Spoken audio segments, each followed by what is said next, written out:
What's up, Sasquatch/Wanderer? We'll get started in a minute. This music is way too chill. This is a new radio station. We'll talk more about it. But checking out the new DLC tonight. Hello, Adia. Welcome. We got River Run running in the background, but we'll check out some of the new maps, new intersections. What does the new DLC bring? And is the new music too chill? Perhaps. We'll see how long we last with it. There was a little bit of a beat to some of them. But then I started the stream and turned on the radio and it's like, you wanted solo piano, right?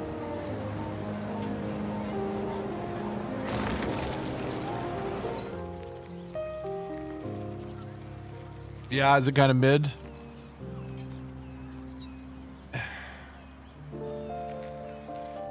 You know, it brings variety, but does it, like, I don't know. I think people still want like game-changing DLCs and not just content creator packs. There's only so much you can do with the tools as well in the base game. I feel like the game is really loud. The city noise sometimes is too much.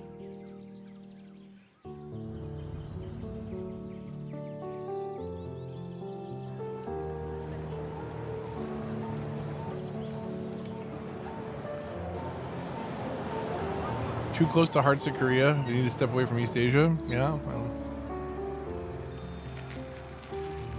I mean, I like some of the stuff they did with the region packs in 2. It's unfortunate that we didn't get some of that here as well. I mean, they're still in the model like they could charge for them in 1 because it was never the expectation. Okay, let's get out of here. Let's get our starting soon off.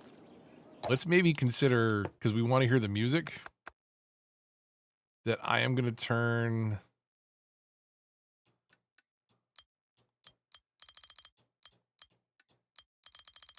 Is effects like the bulldozer and stuff?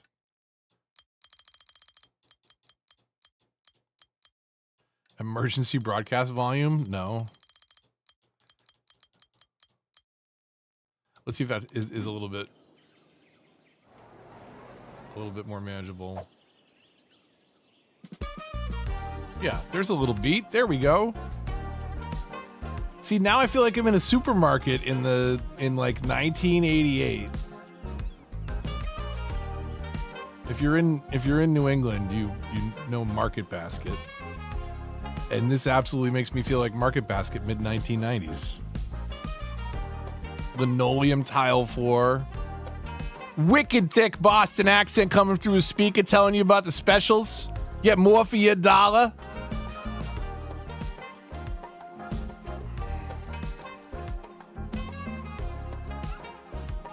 So we do have this mall over here, the Lone Pine Mall, which we've got some space in and around it. It might not be bad to build a little commercial into here. Let's see. District-wise. Let's paint a district first. Man, I am going to be rusty. Okay, so Lone Pine Mall is a district. We don't have... It is just this one little pocket. So if we come in here and we say... We want the building style to be... Are you sure changing the style will demolish? Yes. Shops of Shibuya? Shibuya, probably. Whatever it is low and high density commercial. So let's get a little bit of both in here along this path somewhere. So we've got the tree line streets coming up this way. There won't be parking directly on it. Let's do like 1.5 blocks. So we'll do this back to back.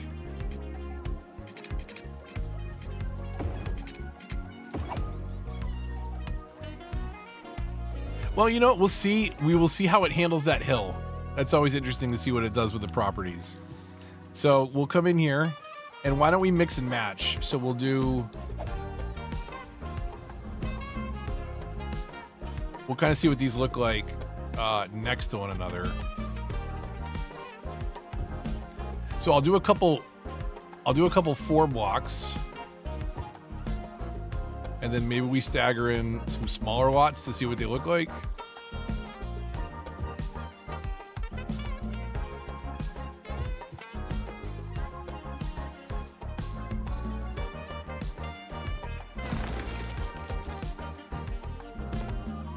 I am really interested to see how it handles the hills. We'll go 2 back to back here.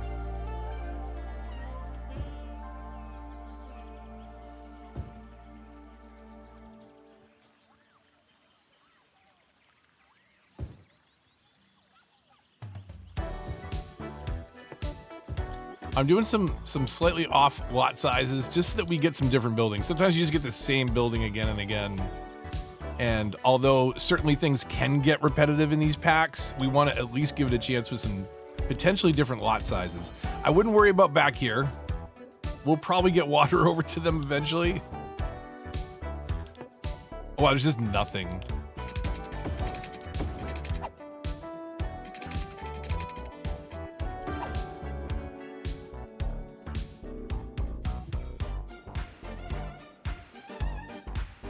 Yeah, move it is so great. I wish they had found a way to do that on console by now.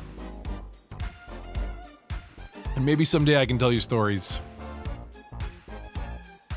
If somebody ever goes out of business. Okay, what have we got moving in here? I don't know that I like it next to the mall necessarily.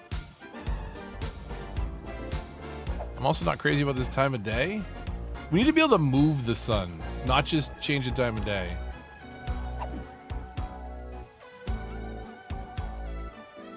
Okay, so the lot height, it handles just like any other building, as we can see.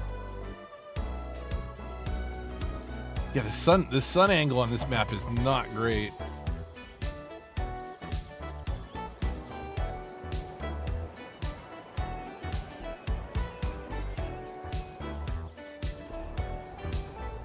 Okay, we'll put the sun back on this side. Or we'll try.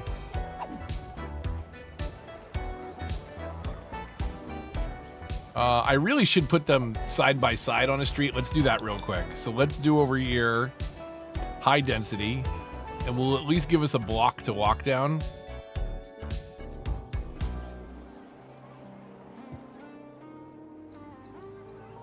We'll let that grow in. Oh, we're over 100,000, huh? I haven't been in here, as you can tell. I've been borderlandsing, so our progress to 1 billion is going very, very slow.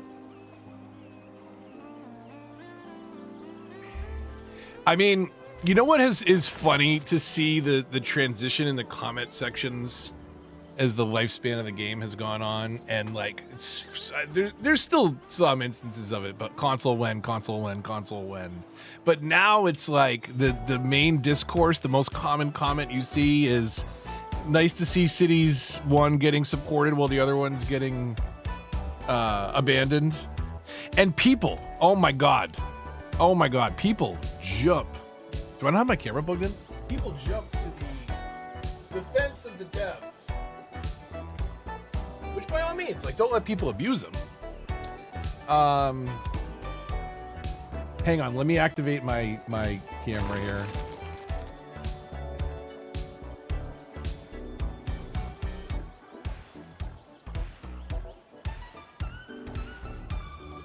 Okay, there we go. Oh wow, it's dark in here. If we do that, a little better. Okay. What was I gonna rant about? I was gonna rant about something. Oh, the comment shift. The comment. So everyone's, you know, console when. Now, yeah, it's about CS1 getting content and CS2 being abandoned. And man, people do jump quickly to defend the devs. And the defense makes sense on the surface level, which is to say, hey, they're not spending time on this because Tantalus is the one that is integrating these packs into the game. for both console and for PC. And they're not even building it out. It's the content creators, right, that are building it out. But here's the thing. So on the surface, is that true? All that is true, absolutely.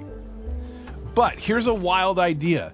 You have a flailing game that came out 2 years ago. It still doesn't have a date for its final DLC. That still doesn't have a date for a release on console that it promised. It promised Xbox, by the way. I'm pretty sure Phil Spencer is going to crack some shins with a baseball bat pretty soon if he doesn't get his Game Pass game. But people jump so quickly to defend it. But consider this alternate reality where you brought those dev teams on to help you with the broken pile that you're dealing with over here, that the people that have been building it for the last 2 years haven't been able to put together. Maybe you need somebody else to help out, you know, like maybe you need a design shift. What do I know though? I don't know.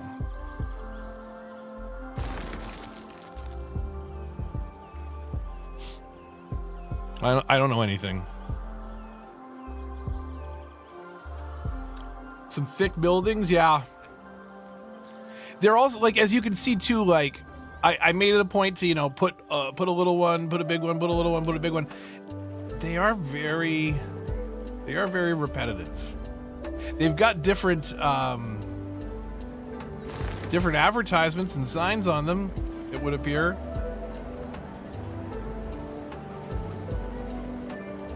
Let's walk down the block between the buildings though and see if it feels horribly dark. Because there's only 1 hour a day when the light can get between these buildings. Because we can't move the sun. In here? No. Where is it? This one? Hide? Wow, man, I am so rusty. Okay. So here we are. The buildings are nice and shiny.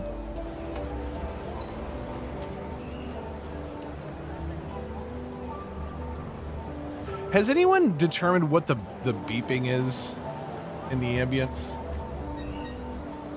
Beep, beep, beep, beep, beep, beep, beep, beep. Like, where do you walk around in a city in here? Beep, beep, beep, beep, beep, beep, beep, beep, beep, beep, beep. Is that a European thing that I don't know about? Did the sound designer have extreme tinnitus and just think like reality sounds like you just got flashbanged all the time? So, I don't know. The buildings, they look okay. I think this also, something I would like to show is like, how long did it take to build this? 30 seconds. I did a road and I stamped some zones down, and I feel like this is the same effort that went into the trailer city, because it literally was nothing but a straight grid block with nothing at the end, mind you. Exactly like this. We went for the exact same aesthetic as the trailer, which was to say we did very little effort.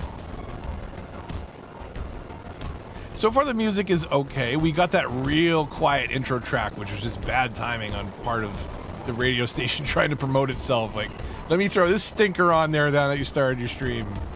But everything else has been a little bit New Fusion vibey. Okay, slow down, everybody. I mean, the problem is, like, as much as you change the aesthetic of the city, man, that is really flat. Okay. One side of the street has nothing but flat storefronts. The other side of the street has nothing but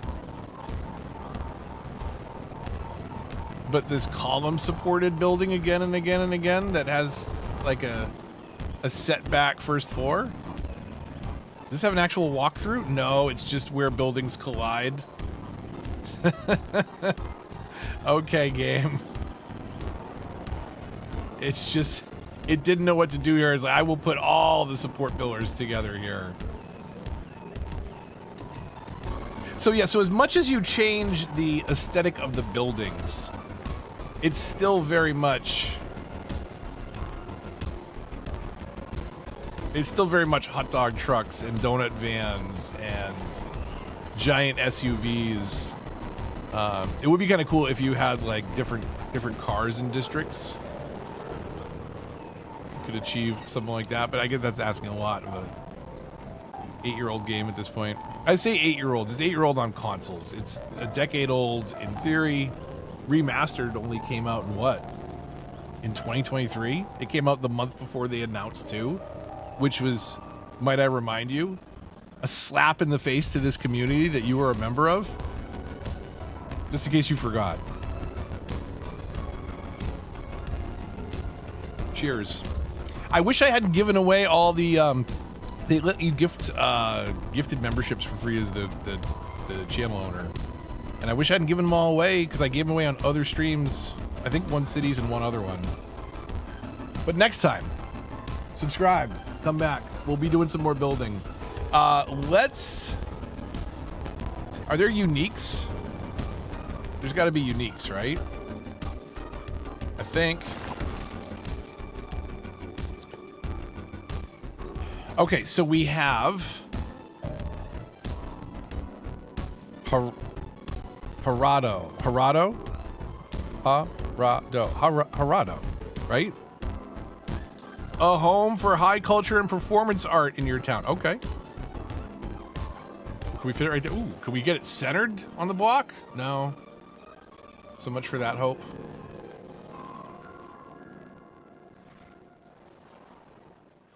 What do we have? The parking lots in here?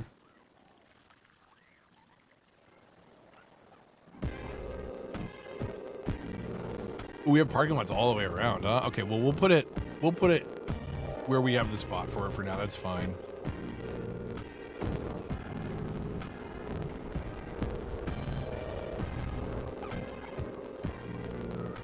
Should we put it? That's a very flat facade facing the street. So I guess we'll orient it this way.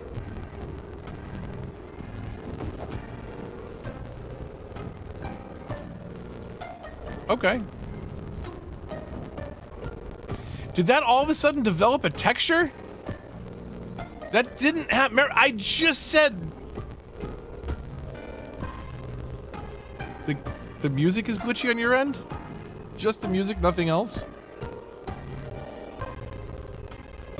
Wish there was a traffic control DLC. I mean, just give us traffic control in the game, to be fair. But I would take a DLC.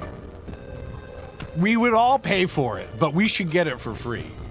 To be fair, though, they said they were including it, and you still need the traffic mod in 2. Cheers for your crypto stealing malware, by the way, if you decide to install the traffic mod.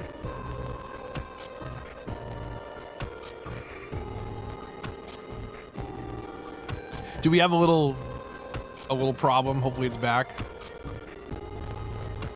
I'm on. Do I have any reported drop frames? I don't have any reported drop frames, and I didn't see any issue on this side, so maybe it's YouTube encoding, maybe it's me. Hopefully it's not a problem. Either way, when I put this building down, it did not have texture on the side, so something was going on. And now it found its textures, so now that there's actual bricks on it. That is a lot of air conditioning units. Is there a door? Wait a minute. Hold on a second. Okay, hold on a second. How are you going to open these doors? It's a double door. Even if it opens inside, that's stupid and inconvenient. Like, that's just bad design.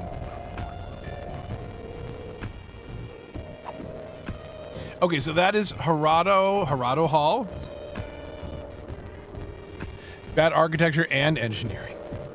I mean, you know, to be fair, the artists may not.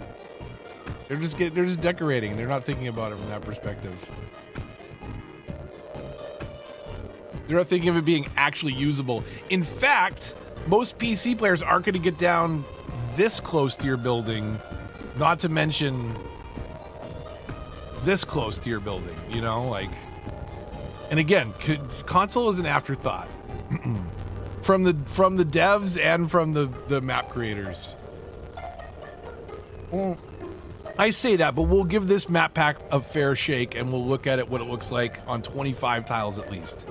The true test for if it cares about console is whether or not, because you can pay money and buy it on the base 9-tile game. So, yeah, you can't walk on PC without a mod. Walking first person and driving, and like what you can do with the cinematic camera especially when you turn the sensitivity down. So if I turn the sensitivity down where I really have to crank the controller, like you can do these live on the fly, camera movements that you could program into a mod on PC, yes, but like you could still do some really smooth camera movements that you just cannot do. Why? We're trying to just have a good time, game. We're just trying to have a good time.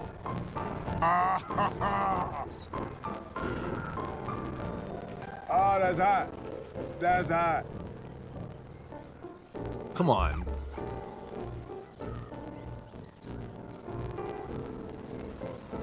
Okay, well, that's getting put out. That's totally fine. There you go. Oh, hey, there's new emotes, members. We got one for Borderlands. We get the $70 game for Borderlands. I feel like one that can come in handy around here, of course, and then incredibly useful. The longer you've been here, the more useful this is. The microphone icon to indicate that, mouse, you're muted. You forgot to unmute, you idiot.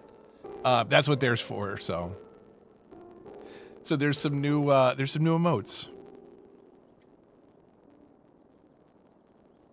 I do like this. The way this overpass comes, I've been getting a lot more spaced out and patient, like where I would have previously just come down 12 units and like immediately slope that down. Now this is like 40 units slope out to here, and there's just nothing zoned on this road. So I don't know. I like little things like that. I've come away as a builder. Also, highway interchanges, I've started to realize you don't necessarily need to use off ramps.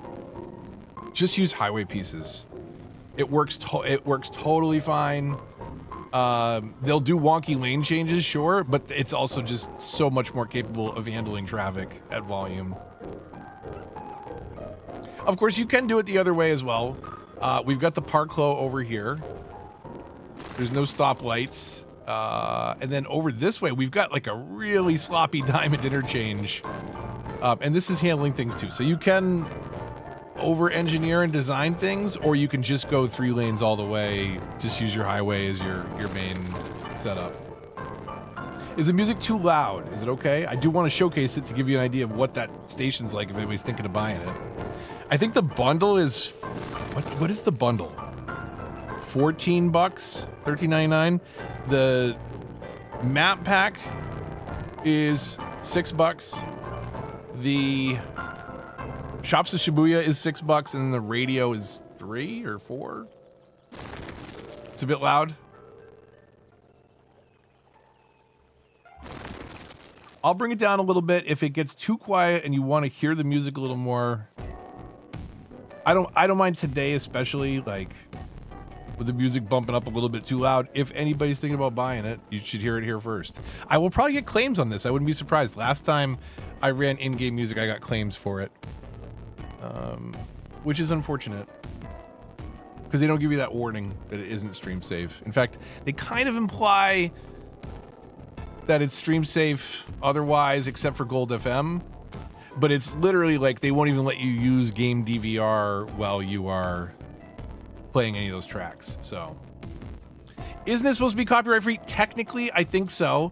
And I very much think that the game implies it with its menu, but it doesn't implicitly say that. Again, it says that Gold FM cannot be streamed.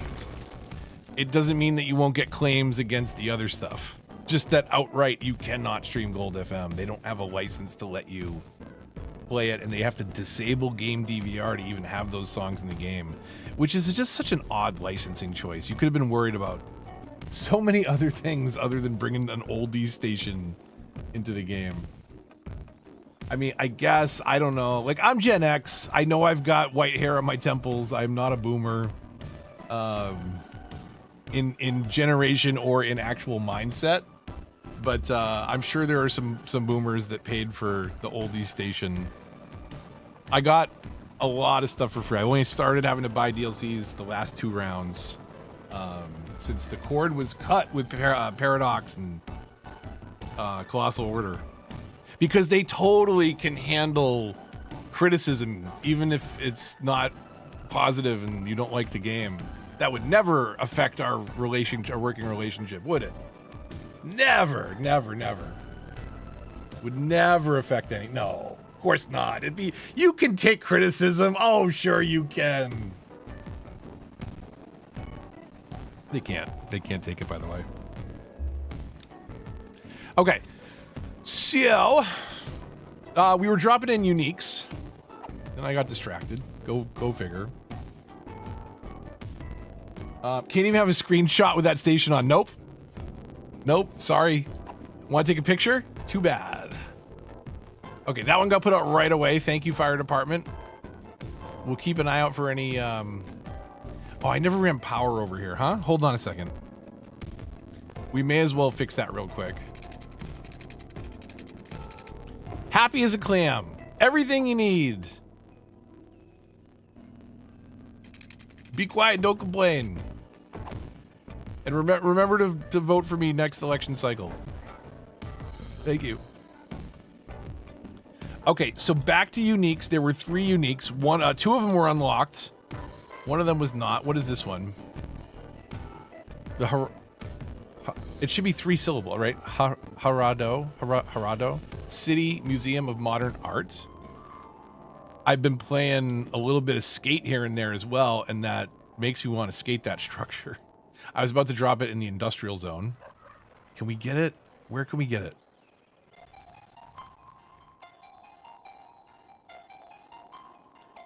Let's take a parking lot out.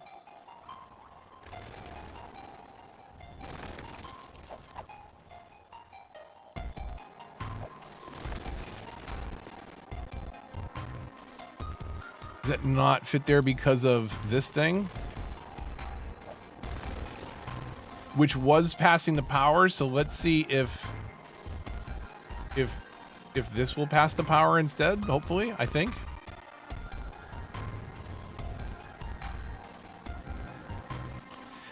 It looks very similar. Somebody said it in chat. Who said it in chat? Was it Sasquatch or Patton? This looks very much like Hearts of Korea. Even in the buildings, the unique buildings. Where is the Hearts of Korea stuff? That's modern Japan. I don't know what stupid American doesn't know Korean from Japanese flag. I mean, I do, but I just jumped straight at the Japanese one. I guess it's a very similar color palette and Asian architecture. That's a cool building. Why are we not using this somewhere? Hold on a second. Do I have a street I can plop this down on? Oh yeah, we got to use that somewhere. Oh my God. Okay, that's going off there for now. Okay. So this is the high density is way too much for over here. If we keep this, I might do some more narrow streets. A bunch of streets cutting through there and do some sideways businesses and change the lot sizes around. But the high density stuff is just too big for over here for sure. What do we have to do to unlock our last unique, I wonder? That's monuments. Back in here. Man, there's a lot of tabs now. It's nice to see that it looks like they got everything in the game and working. Be great if they could fix some of the bugs. Taruma Department Store. All tax rates at most 4%. 4%? We can do that. We can afford that.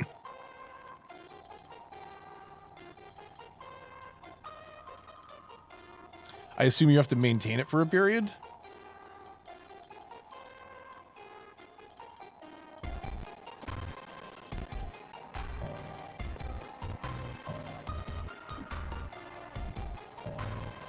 Maintain for 20 weeks. Okay, what is it?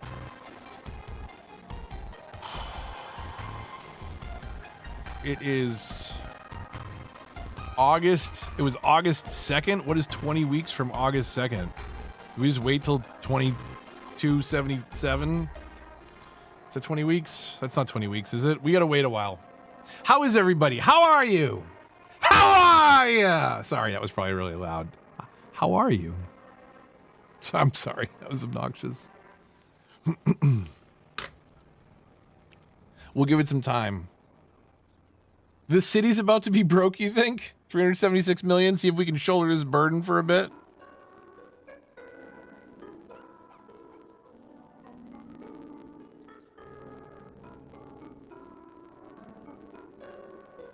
Starting running, start finally. College in high school. You're only 17, you're youngin'. Whole life ahead of you. Make smart choices. I made... We won't go into detail on this stream, but I made a lot of stupid choices around your age. It resulted in permanently ringing ears, occasional flashbacks, and a gigantic record collection of techno from the 1990s.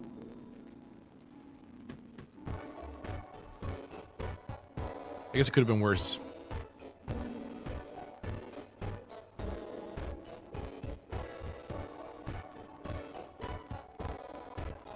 Since Woodgarden, nice.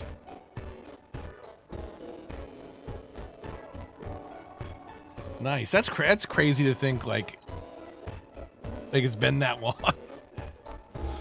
It's been a while. A lot has happened in that time. In everybody's lives.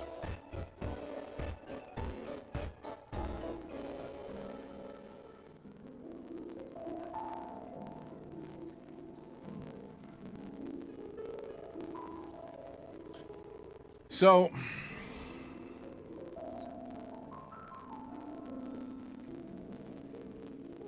man, 19 to graduate. That's just a timing thing, huh? The music goes so up and down on this radio station. It's like vibey, fusiony, lo-fi, and then just totally chill. I feel like this could be in like a Zelda game or something.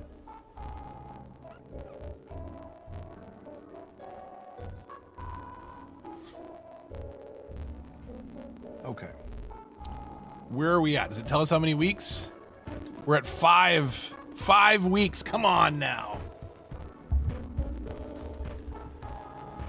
Was there anything else in here? So, oh, yes, there is. What is this? Oh, that's right. The parks that don't populate any people. Do you think they populate people now? I called this on the trailer that they had these parks. There's nobody walking around in them.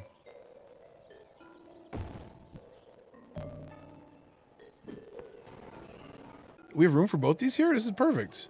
Okay, notice that all of these other park objects have people congregating at them. Right? This is from Natural Disasters DLC. People hanging out at both those parks. Oh, they do have people hanging out. They fixed it. Or they like put it down where there were no citizens for the movie, which was a choice.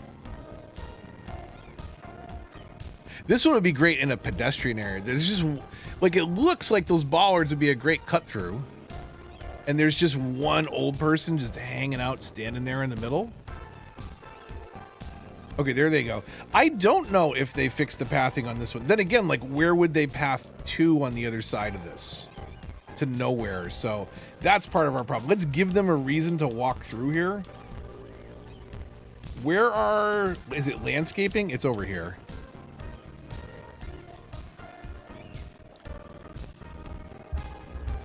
I think Mars Radio's got a very different vibe in my mind. I like this. This just feels like shopping in a supermarket in the 1990s. I can't explain.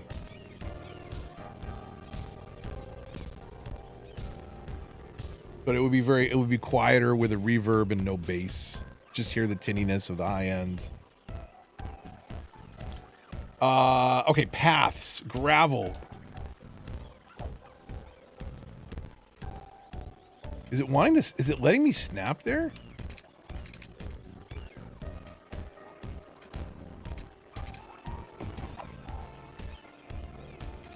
So it has like a snappable point, which is nice.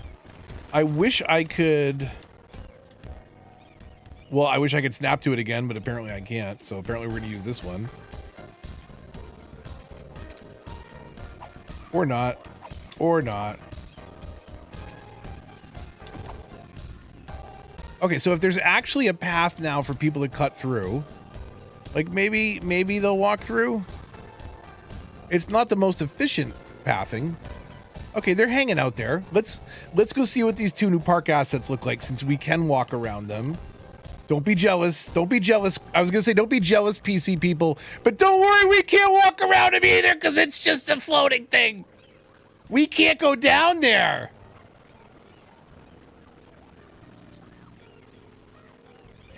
It's little things like this.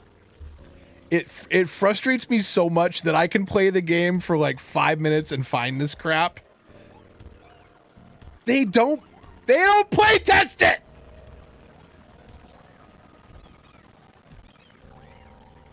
They don't play test it. Like, why would there be an invisible blocking volume here that they can walk through that we cannot? That makes zero sense.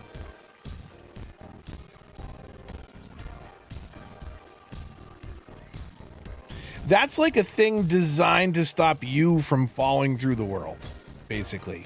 Like what happens with the baseball stadiums with the bad peanuts. So very cool that we can come down here and walk around on foot. Not very cool that we're hovering over everybody and can't actually walk around and like experience the asset, except to look at it from up here. Only NPCs allowed, no human players. NPCs only. Because they go below ground technically. I mean, yeah, I get it. But like, okay. Hold on a second, Sasquatch. I will take your below ground asset and I will raise you one metro station. It's very much possible. It's very much possible to have staircases and layers that go down and to have your human player be able to experience these. Now, it is a little glitchy here and there. Like, we can come down 3 layers of metro station. How come I can't walk down a stair set at the park? This goes way deeper, right? Like, so, touche. Let's see if we can walk on the other one. Oh, that's good. You may ask, how do we get this past the bollards? Why did all the people disappear? All the people disappear when you get in a car? It's like LA Noire, they're just expert dodgers. If I'm no longer on that with a car, no, as soon as I'm in the car, like the people disappear. That's weird. Okay, so we walk and they're here. We drive and they disappear. Interesting. Very interesting. They're still there playing that broken game of chess.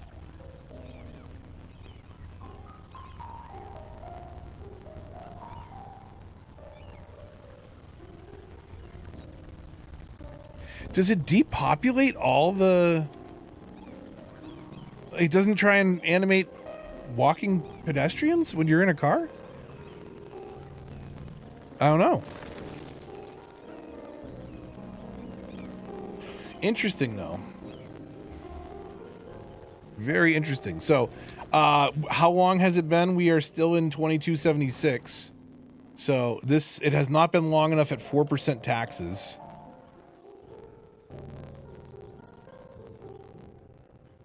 It's not a big deal. It's just one little fire. It's nothing to call Will Smith about. How's everything doing over here? Everything's doing pretty good. In case you're wondering why there's all this ore in this one black field over here, this is where Vegemite is made. These are the Vegemite fields. Nothing else can be placed here because the Vegemite has permanently tainted this soil. Never to be used for anything valuable again. Yeah, remaster but can't render pedestrians at the same time as cars. I mean, they're on the side of the road, aren't they? When you drive? Have I not noticed that? That it only renders cars when you're driving? This intersection up ahead looks dangerous. There's a lot of cross traffic. And I just head on to Hearst.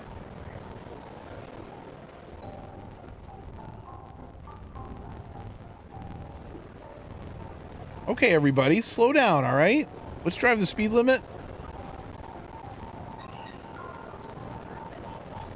That actually is a pretty nice looking drag. I like that this is like a straight shot for a very long time. And then there is like a crossroad at the end, which is on a slightly different grid. Because it makes those buildings at a 45 angle really pop. It adds a lot of depth where it could be... If it was just like a 90 degree, it would seem much flatter and boxier.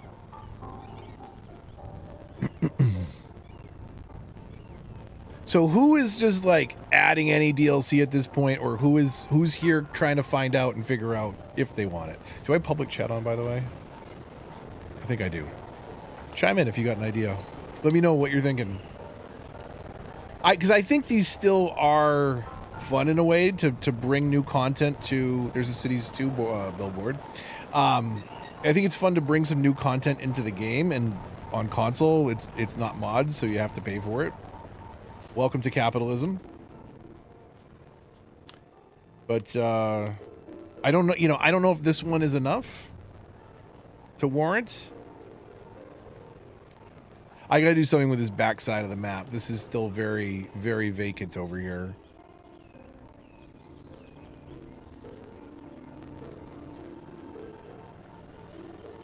Okay, we were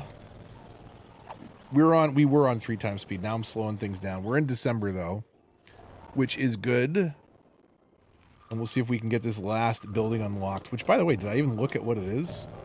It's a department store. Flagship store for a large retailer, sells just about anything money can buy. Entertainment, upkeep. Okay. We're at 18 weeks. Okay, so we'll be doing the grand opening to celebrate the new year 2277. Crazy. My furthest into the future city. This one right here. Also my richest. It was over 400 million at one point.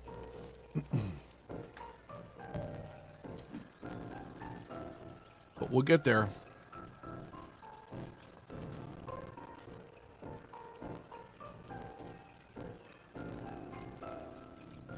This piano track, I feel, could have fit into the original Cities soundtrack. Which is still good for a listen once in a while. I feel like the music starting a city is really weird. How like it starts with like that ambient drone. And then when you start to play and people move in, it'll actually start to kick in that slow build. Oh, here I am. I'm over here just looking at the industrial area when I really meant to be over here looking at the new stuff. Oh, you know what? I guess Heart of Korea specifically is very lit at night. What does this look like at night? It looks very flat, light. Not a lot of color popping here. I'm kind of surprised. Where Heart of Korea is like a giant pink glow. And I mean, some of these buildings, look at some of these buildings in the back. Lit up, lit up, lit up, lit up, lit up. It's completely off in the back. That is oversight, correct? Why? Why?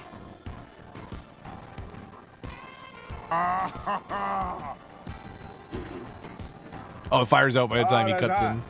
That's hot. He was too late. There's still a pretty good spread, though. There's definitely some trees missing there. I don't feel like this is lit particularly well. Here, hold on a second. What is district tool? This one? Nope. This one? This one. So here, instead of shops, let's do Heart of Korea. Just for an example of lighting. Did I unlock that building, by the way? Do I have to do anything in the district specifically? No. Okay, good. Here is the department store. We'll throw it down here on the end. See that it is also kind of poorly lit. And a basic cube with no windows?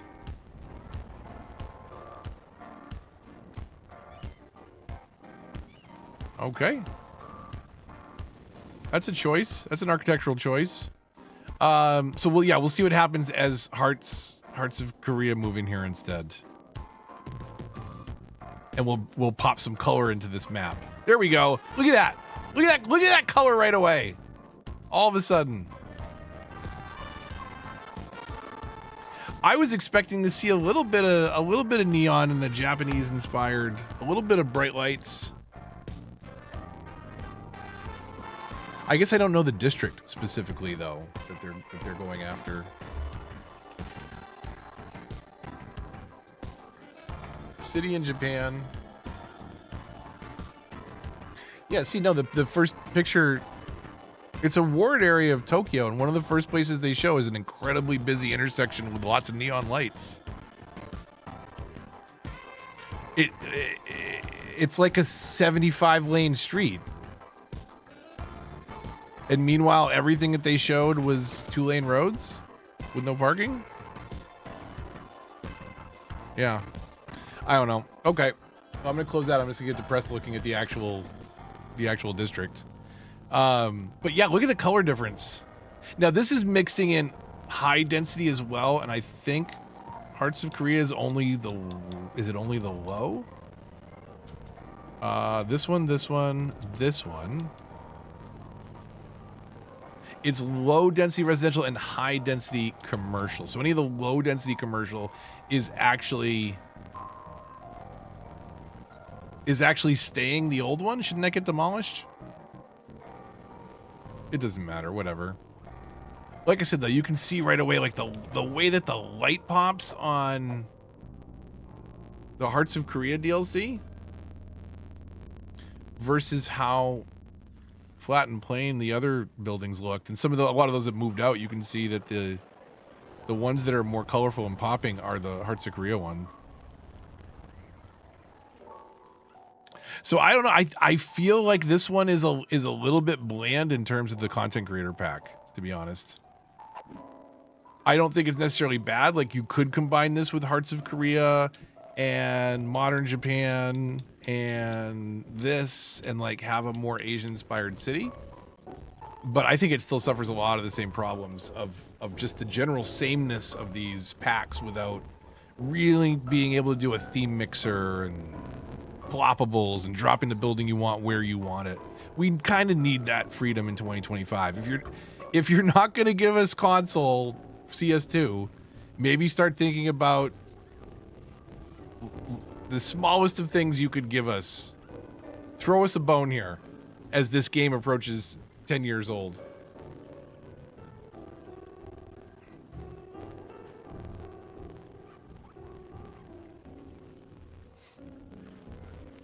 Okay, I will leave this for now. I'm not going to knock the balance out. We'll just... It's awkward. That can't be how they intend the building to look, right? Can someone please tell me this is not how the exterior of the building is supposed to look? Maybe I don't know Maybe I don't know the architecture. I don't feel like that's correct. Right? Is that how the windows are supposed to look? What is this? What is going on here? For real? Is this a style I don't know about, or is this broken? Please tell me this is broken.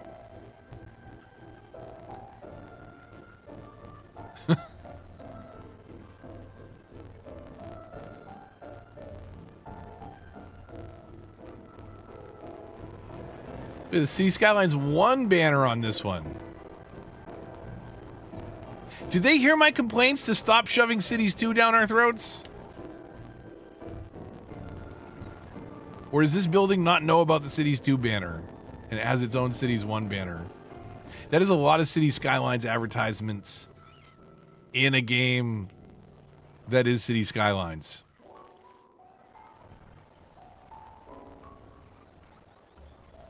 Okay.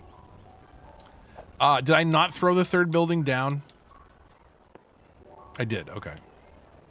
Yeah, so not the most impressive. I don't know. I'm not blown away by any means by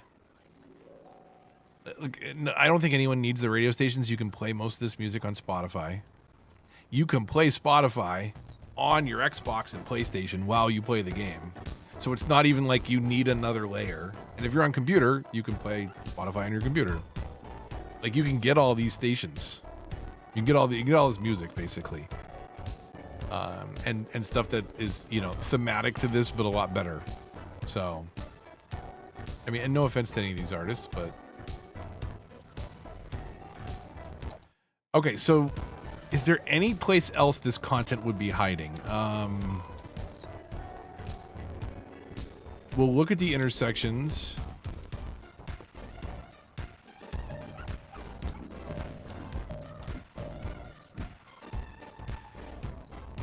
I don't think there's any other buildings.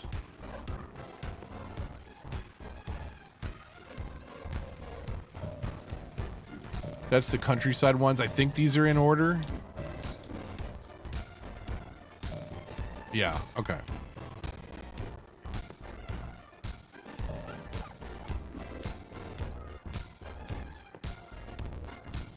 They didn't add any hubs or anything, did they?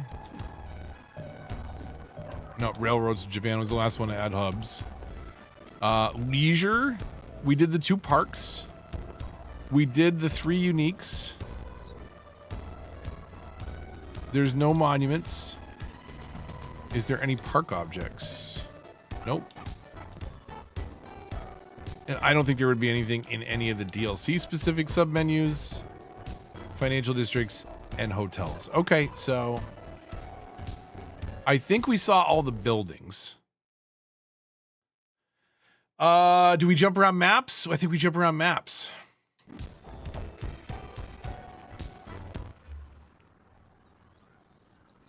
Okay. Whoa, that's so loud. That's so loud in my head. It's not that loud in the stream, but it is so loud in my head. Oh my God. Oh my God, the music was so loud. It was max volume in my ears. Okay, yeah, let's check out the maps. Did I turn the radio off? Muted. Okay. Well, sure, we'll save River Run. Why not?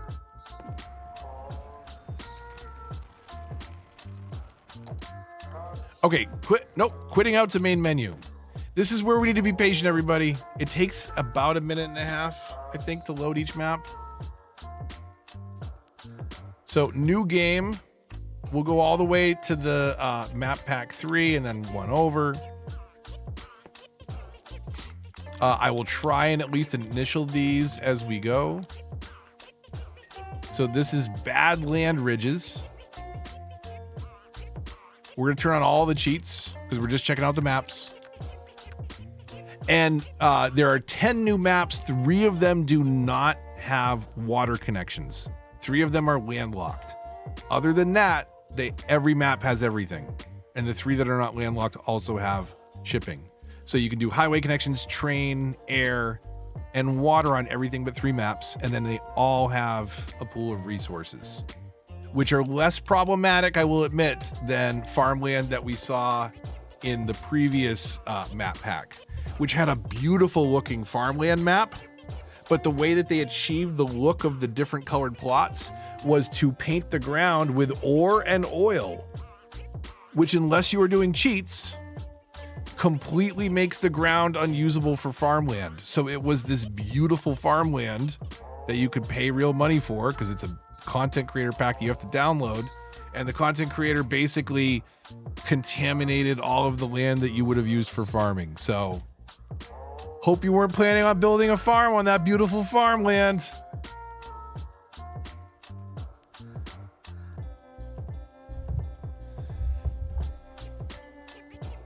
Okay.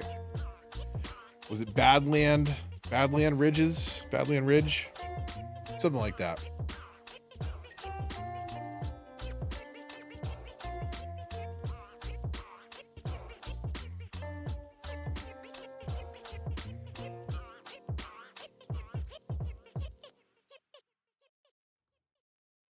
Okay, and we're back again. It freezes for a good chunk there, and then it starts picking up again.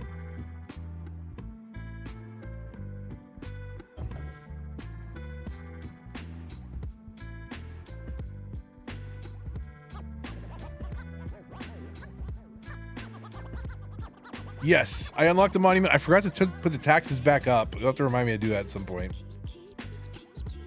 I'll be wondering why my path to $1 billion is getting worse and worse. And it was nothing worth the wait, Adia. So I think the Shops to Shibuya pack is just okay. I think if you really want to build an Asian-inspired city and you combine it with Hearts of Korea, Railroads of Japan, and Modern Japan, you could be onto something. But on its own, it's not really a standout pack for me. It's just kind of bland buildings that are very repetitive and do not light up well at night. That was the thing. So I ended up rezoning in some of the Hearts of Korea, and it looks way brighter and the lights pop. And when you look at the Shibuya district in Tokyo, like, it is lit up. It is lit up. It's got some lights going. So, okay. This is the first of the 10 maps in the map pack. So let's unlock all our tiles.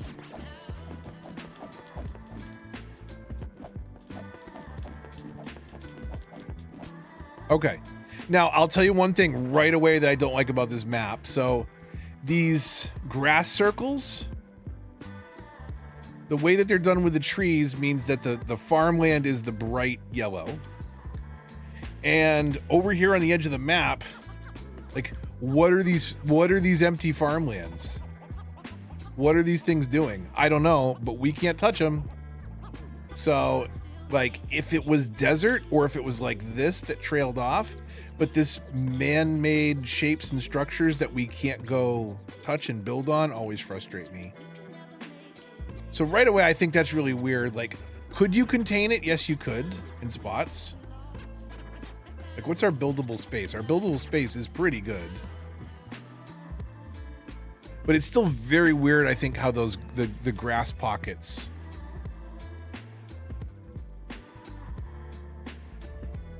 The grass pockets, I think, are just a little weird. I mean, I get that you want to have, and there should be like these.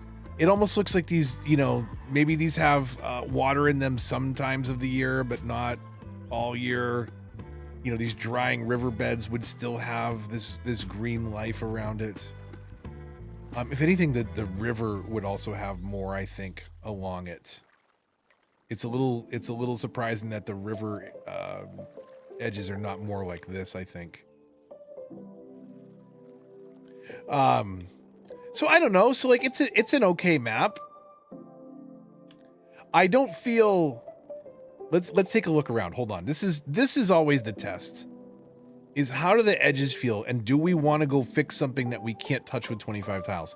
I can't say, and we're not looking at this from a 9 tile perspective. So please keep that in mind. Like, this is a very different consideration if you have base game cities and not remastered. Or if you're like me and just occasionally load up the old game just for the challenge. I guess though, like if it's good enough for you on remastered, there's a good chance you may own both.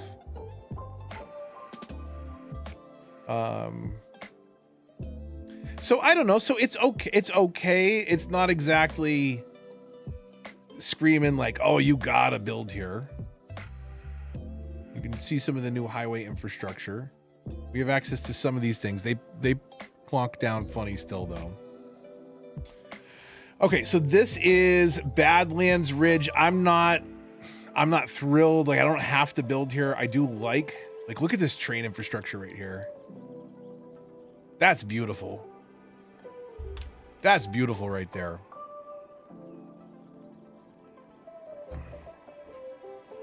So depending on what you want to do with the build, like, I mean, maybe that's the thing for you. And I do like it's a relatively flat town with mountains around it. Now, I'm pretty sure the next map, I like legitimately laughed out loud when I saw it. One of them is like, it is so stupid flat. I don't think it's finished.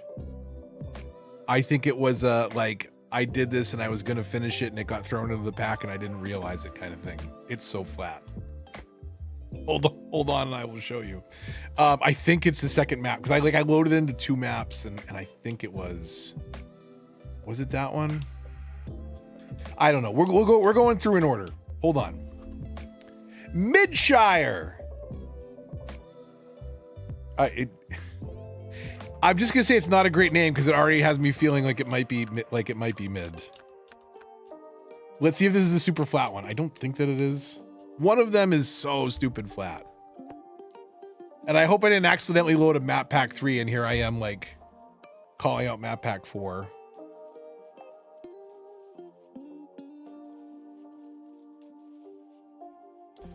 I've been playing so much Borderlands 4.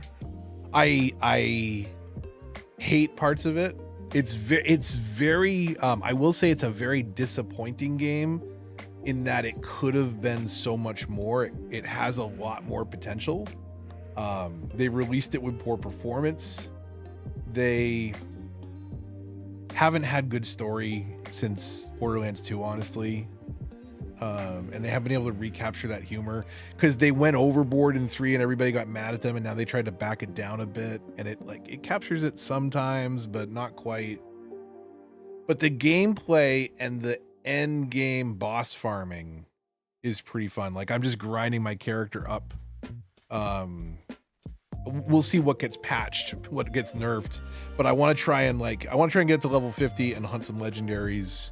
And I don't mind using, like, I've got a Vex build that just like, she's not finished yet, but she's already like very quickly draining health bars and in like 5 levels will be just outright deleting health bars. She can destroy mobs. So it's been really fun in general, just playing the game with some of the builds that you can mess around with.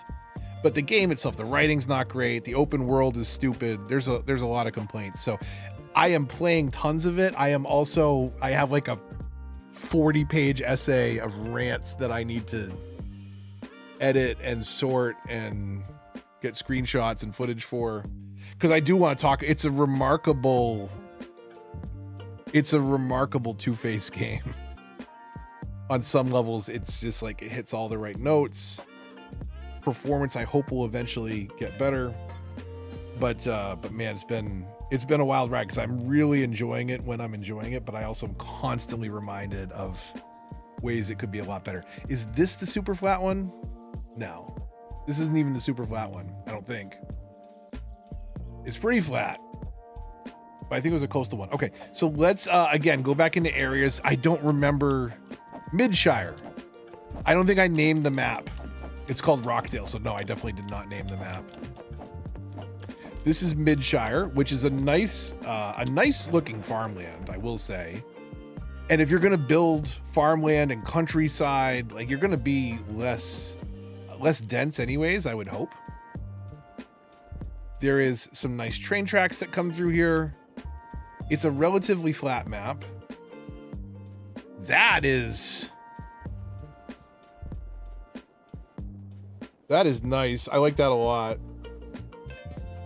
It's not far off from the tutorial I once had, which is still up, which I'm debating if I should take down because I'm pretty sure you can't put the roads as close together anymore. I don't think. I should try and follow my own tutorial and see if it works. But I do like that. I like that. That is nice. Okay, so here's the thing. When they paint those farmlands, what do? Well, they're doing ore and oil. So you can see like the almost yellowy green is farmland. This is the ore and this is the oil.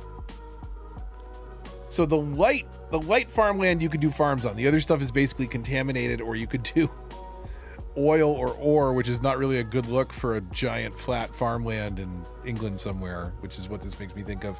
It's really unfortunate that the LODs are so broken for roads. I sent them this footage and this complaint before it went live. I told them about this stupid LOD problem in February of 2023. Do you look at it? Do you see the highway intersection down there? How it looks like it's covered in sand.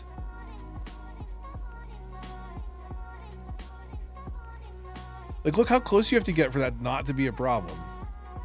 That's just like a busted lot. Like, the road shouldn't look like that.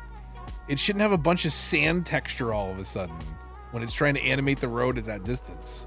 It'll also, like, if you get it at the right angle. Oh, I had it there for a second. If you get it at the right angle, it'll just like non-stop shimmer. So some roads are just black when you zoom out. Yeah, it's fine. It's fine. It's a console game, right? Sasquatch, are you on console as well? What are you on? PC, Xbox, PlayStation? Hopefully not Switch. Not if you're playing this.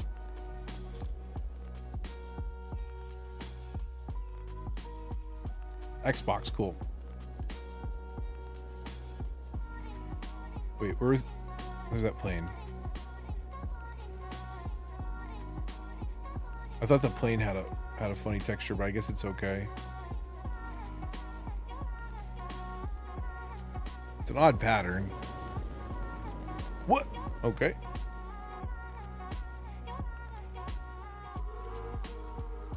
All right, so that is the second map, which if you're looking to do a farm town, like, it's a very beautiful map.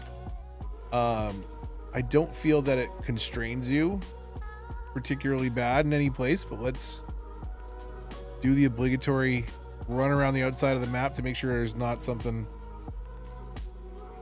we want to fix just off the edge. Yeah, so far so good. My only complaint is, at least on this one, the artistic nature of painting with oil and ore is a detriment to a farmland map. It forces the decision on where the farms are going to be on you. That's the only downside. This one is not nearly as egregious of a defender as one of the ones from Map Pack 3, I think it was. That was like, it looked like a farmland map, but it was 100% covered in forestry, ore, or oil, which if you're not playing with the cheats, you literally cannot have a successful industry on there, which is really unfortunate design decision. Is that the one, Milestone Valley? It's bad. I kind of want to load it up just to show anybody that doesn't know what I'm talking about. It's like they literally like broke the map designing it. Map Pack 3.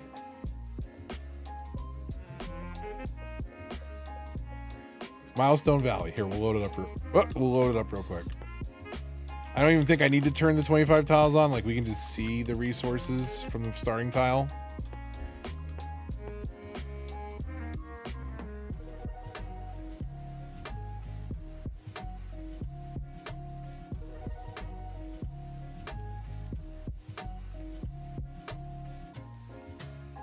Yeah, really. I'm so glad they added parking lots for realistic American cities. Like, that was something that was missing for so long. Like you couldn't, there's not parking lots everywhere. They're 4 times the size of the building you're going into. How are you actually building an American city, right?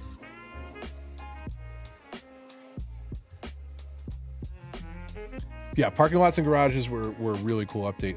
They say like decorative too, but people walk into them and cars animate in spots, so it's good. It's good enough for me. It seems functional. I guess they just mean like they weren't adding like a payment mechanic or something like that. That would be kind of cool if you had paid parking lots next to big structures.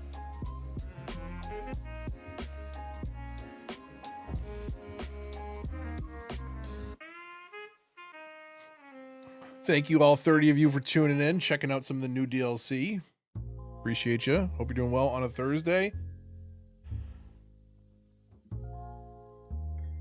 Shopping mall is easier to build too. Yeah, so I have that shopping mall on River Run, and like one of the first things I did was like, oh, let me grab this giant shopping mall unique and let me surround it with parking lots, because we can do that now. And that's how it should be. I guess unless you're building it in the center of a really urban environment, and then you'd probably have underground parking or better mass transit options nearby. But, you know, anywhere that is not a major urban downtown area, you know, is going to have malls with gigantic parking lots.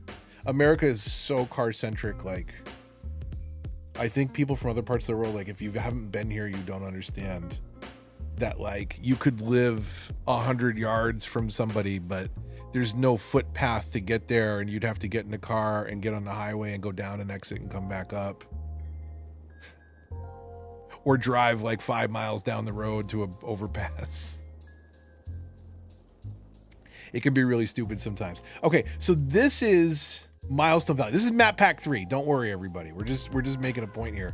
When you come into the areas, is this one? There's one that's worse than this. Info views. Oh no, this is horrible. Okay, no, this is you. Okay, I'm sorry. You are correct. This is the one. So if you look look at this map. Wow, what a beautiful farm map. I would like to build some farms here, and there's rail infrastructure. Maybe I could have like a ton of fruit and animal products, and maybe a little factory row, and we'll have ourselves a nice little farming town. Except there isn't a single bit of farmland left because it is all painted with ore and oil. So I hope you were planning on building a highly polluting, industrial, smoke-filled, just hellhole, because that's what you can build on this map. So when they do stuff like that, it's very concerning from like, does it look nice? Yes, but that's where the usefulness of it ends. Like, as soon as you go to actually play the game on it, it's kind of pointless. Yeah, literally, like, it's teasing you into thinking that there's farmland there, but there isn't. The only way to do anything with the Industries DLC on there, farmland, forestry, I don't think it matters. Like, I'm pretty sure the ore and oil both override it. So, like, again, it's forcing that decision on you. Okay. We did Badland Ridges. We did Midshire, and it was suitable to its name, Mid. Oxbow River looks pretty nice in the overhead. One of these, though, again, is so flat. So, Oxbow River. Game froze. It is back.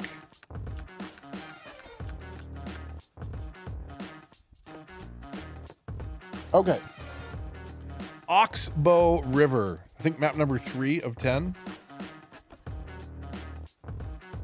This could be, it's this one or the next one, I think, Sasquatch. It's stunning how flat it is when you see it. It's like, it makes me think that, like, this map was built and, like, shaped from overhead, and they were gonna come back and do the terrain. I've never seen, I don't know. Tell me I'm wrong, people. When we get to it, I've never, ever seen a coastal area so flat. Like, rivers carve they carve canals, and like there are banks and shapes and places the water can't go because it is higher.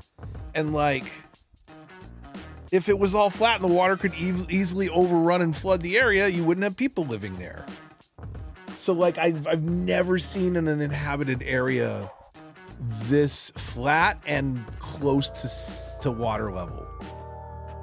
Again, I don't know if it's this map or the next. It's one of the next two maps, I think. Flat map on Green Cities, not super flat, but pretty flat. Was it?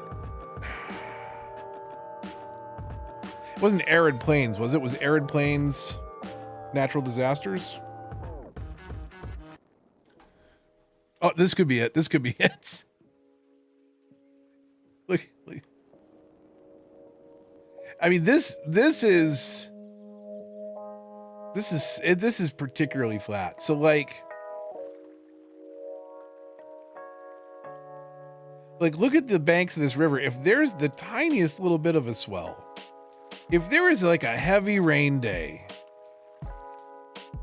this thing is coming over. But it's a very flat map. And you know what? Like, maybe I'm thinking about this very selfishly, because like we have terrain and mountains up here. But like, if you fly over the center of the country, it is very flat for a very long time. So I guess this is possible. It's just like, it's a little bit dull, I think.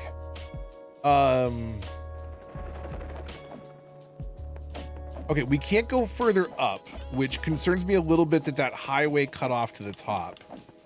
Let's see where we can go in this space. This is Oxbow River, one of the new maps.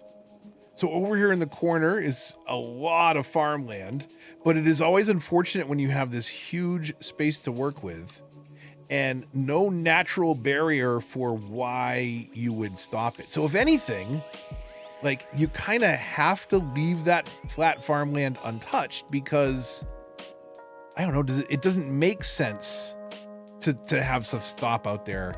Why would you stop building, farmland when you have tons and tons and tons of free open space for farmland?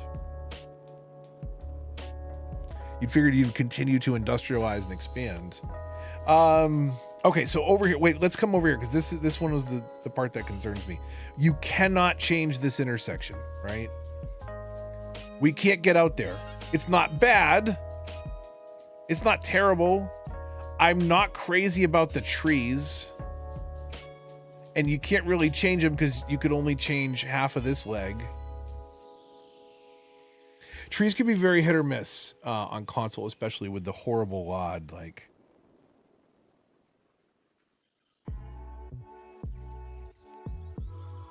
I'm also just thinking about this from a visibility perspective. It's weird to me.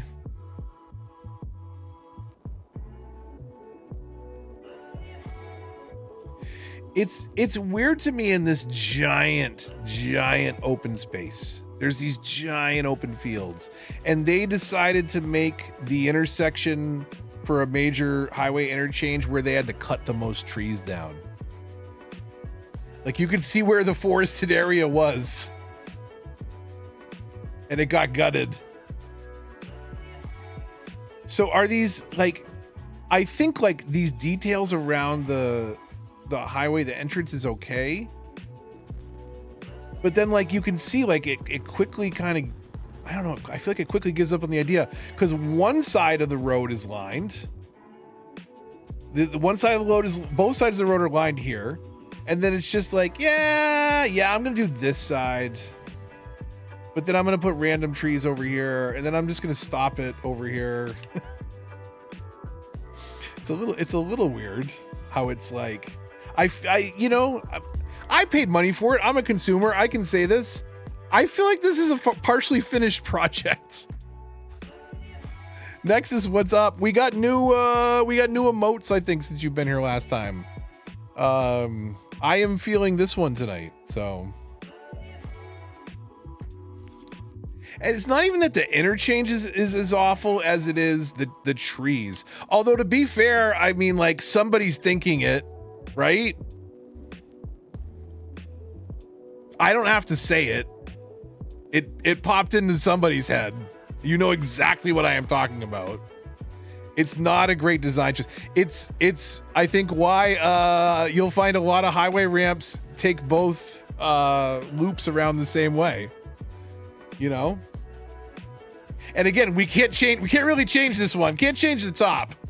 We can't give it the old snip on the top if we wanted it to look different up there. We could prevent it from creating other intersections though, if you know what I mean. We just do a little bulldoze down here. Okay, so this is kind of cool. I like, this is very creative.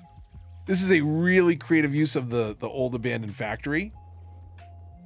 I like this a lot. This is a very cool little detail, which I wouldn't build anywhere near, but like when you're, you know, when your town is, when you've got a cinematic camera and that's kind of floating in the background, that's very cool. Nice little detail. Is that ore? I think that's just dirt. Or is it oil? It's ore. Good call.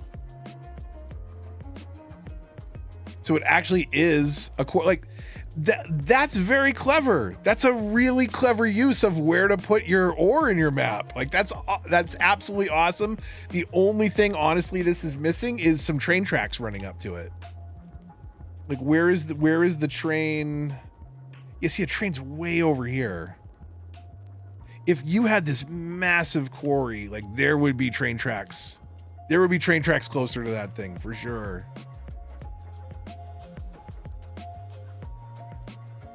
I wish we could do like, what is the mod that I'm thinking of? It's like invisible assets or service blocks or something. I wish we could create points. Like I wish I could make an invisible nightclub and put it just inside the old abandoned, what dog?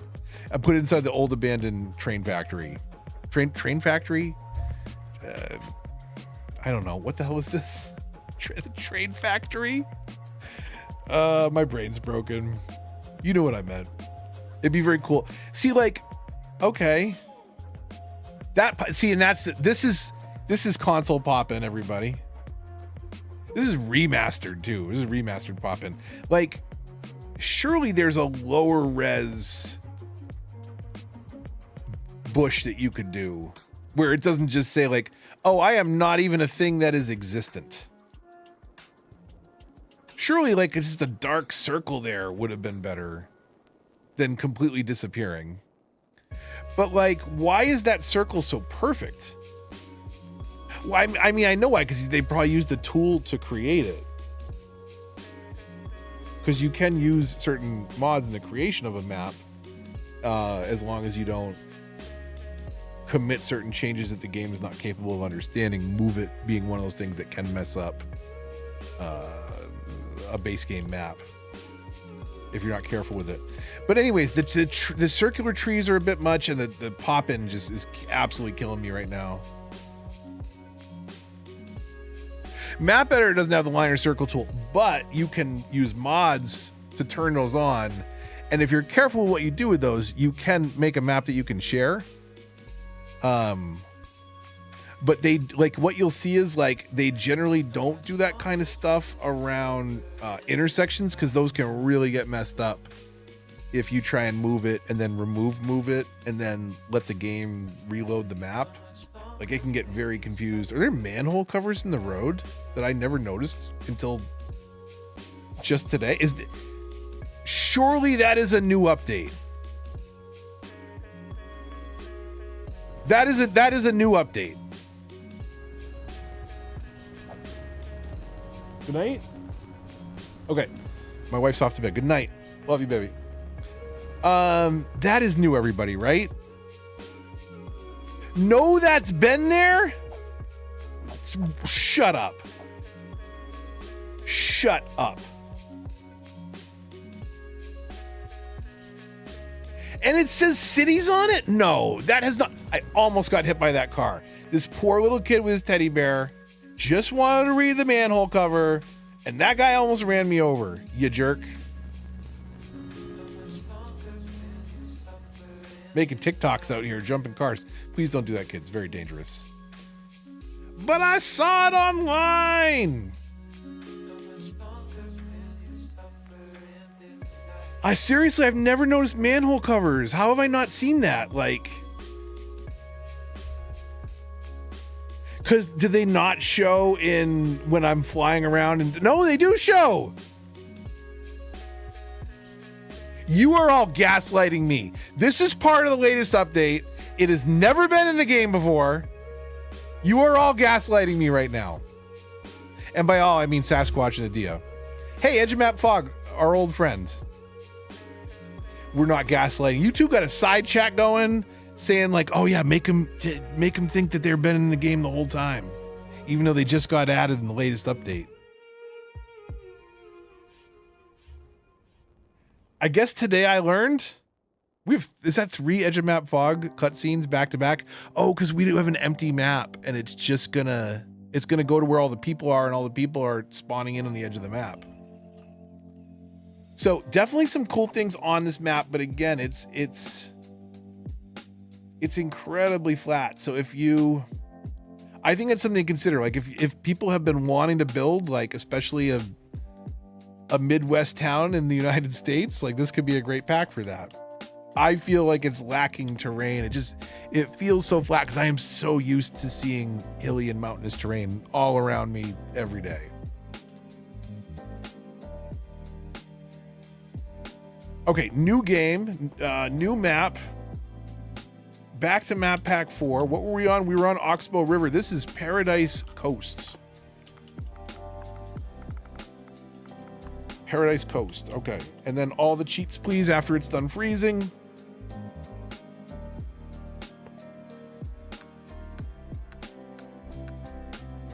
We are no longer listening to the radio station, by the way. We were listening to Epidemic Sound. Wait, do I have double music on? No. Okay. I gotta double check, make sure it's not loaded when I get into the game. Is that the flat one you're thinking of, or no? I don't know. That was very flat, but I feel like there was an even flatter one. I'm still not convinced about that not being gaslighting, honestly. Those manhole covers are new. I'm gonna go check old footage. I'm gonna go check old videos now. And my mind is going to be absolutely blown. Like when you found out that Fruit Loops is spelled F-R-O-O-T. It's a Mandela effect thing. The manhole covers were never there. There is no spoon.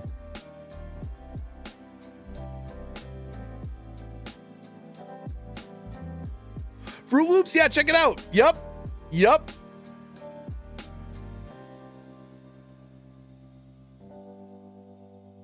I think that's how they get around with it not having to be actual fruit. By the way, if anybody is from Canada, could you please take a picture of Fruit Loops and send it to an American? And make sure they're sitting down first. Fruit Loops in Canada have no dyes, so they look like Cheerios at quick glance.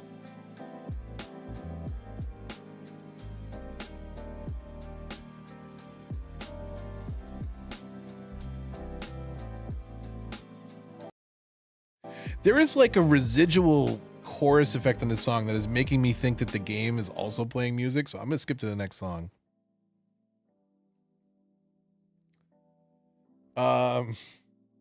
Just message AC to Discord. AC, we're gonna need you to go get some Fruit Loops. Don't ask. It's not important. It is important, but just don't ask. Okay, this one has some. See, this is what a coastal area next to an ocean for sure is supposed to look like. Maybe the rivers, you know, again, Midwest rivers. Okay, we did all the cheats, and is it? We could just get to the edge of the coast here. Okay.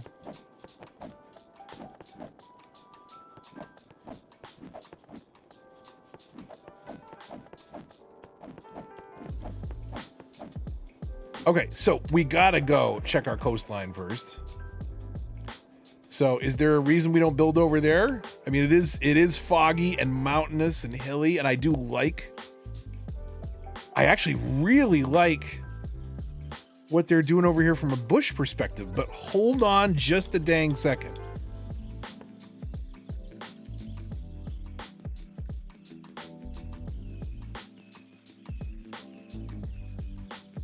Content creator trees. Can someone back up my mental process here? I am pretty sure if you don't have the content creator trees, that anywhere those trees occur is going to not have a tree. So there wouldn't be any of the pink bushes. There wouldn't be any of the palm trees. I'm pretty sure anything without what's called ruining on the ground is not a default tree. So like, look at this. If I put a tree down, see how it breaks the ground and it makes dirt all around it? Every single default tree does that. Those are the trees that are built into the base game. These are the content creator trees. I believe these are Mr. Mason. They're amazing. The horrible downside for console players is even though there are size variations, it never rotates the tree. There is no way to rotate the tree. The way that you rotate a prop, like if we go over to like props, where is it here? Here, like a bench. I can use the D-pad to rotate that around. But if wow, that ruins a lot of ground. Putting a bench down just took a giant dump on like half an acre. Okay, but again, these trees, when we D-pad, we're changing the size of the brush that we want to paint down with, not rotating them. So like, I still don't understand how it's 2025. They're still updating this game and can't give us a basic rotation tool on a tree, because it makes it so that repetitive trees, even though of different sizes, end up looking very repetitive because they're all the same shape and orientation, which is really unfortunate. But again, like, do you see all these trees that aren't causing ruination, right? Like, I meant to stay in there and do more Mr. Mason trees, because there's definitely some of these palms in here and some of those.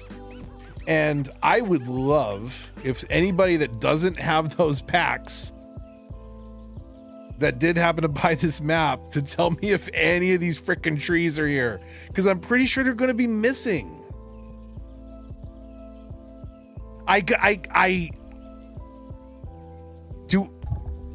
Do we uninstall DLC and test this right now? Because my mind is, I think, about to be blown if there is a giant empty field on a map people just paid $6 for.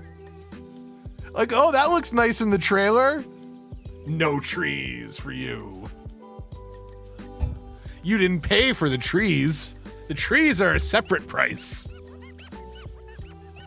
Oh, God. It might be good for humanity that Cities 2 didn't really work out, because honestly, all it was a reset switch to sell a bunch of $500 of DLC again. So how much are we really missing out on? I don't know. Paradox moment. Right? Like, isn't...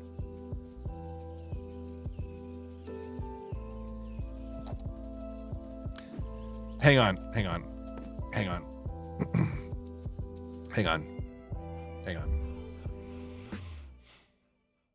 Can I uninstall? Like, the DLC doesn't quite work the same way. Let me go in here.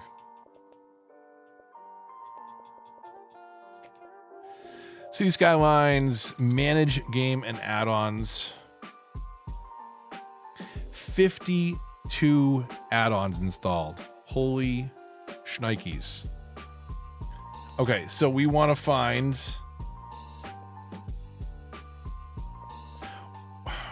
What was it? A content creator tree pack? Could somebody help me? Like, what is that Mr. Mason tree pack part of?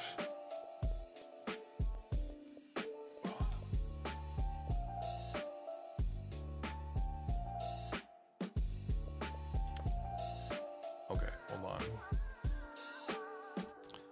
What CCP is trees in City Skylines? Is that an awkward enough question for Google? What content creator pack has Mr. Mason trees? I could probably I could also pop on over to the creator Discord and just be like, dude, which DLC was yours? 14 of my trees released for the base game. Did those get added into the base game? 14 new vanilla trees with the new patch.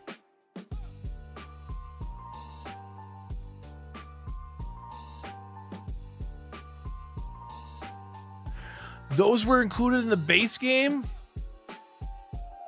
Okay, so that does work then. I did not realize they're in the content creator menu.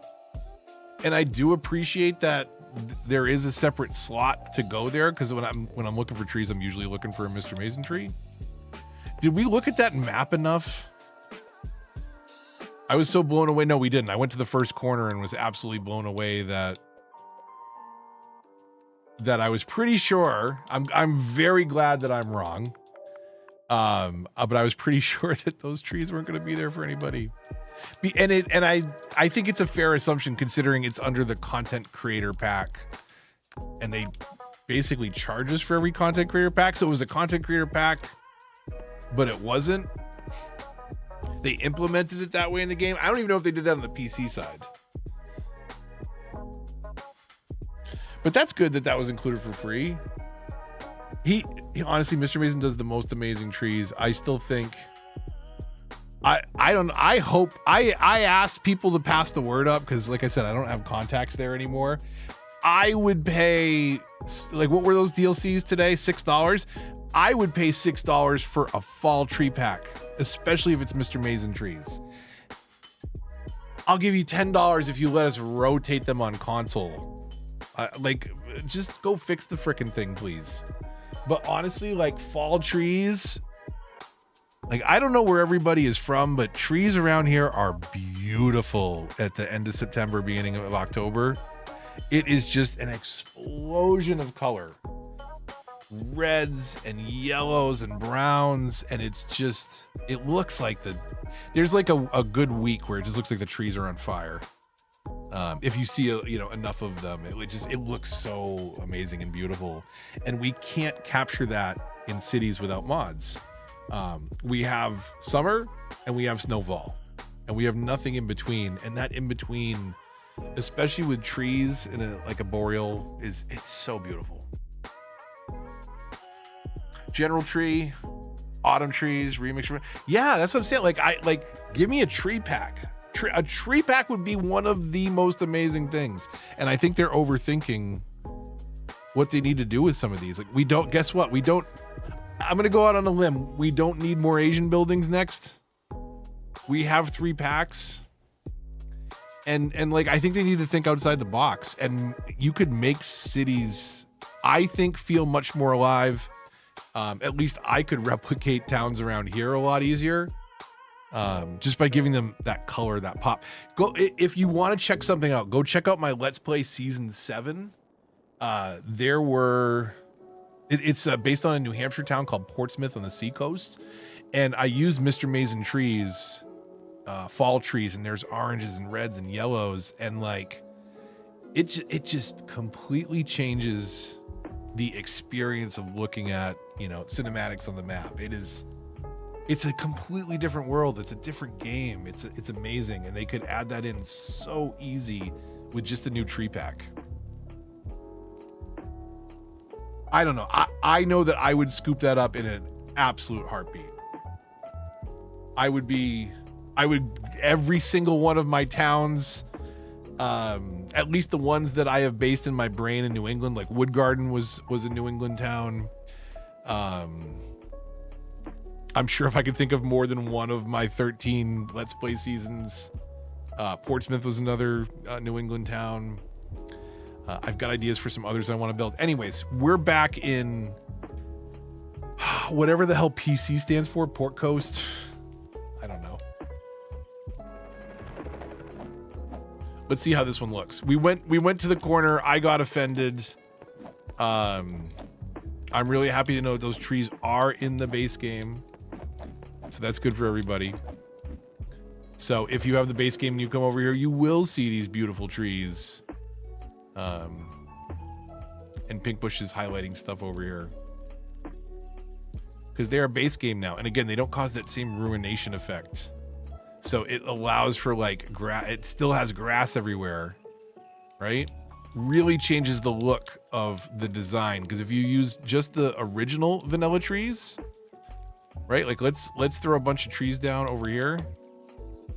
Like look what it does to the ground.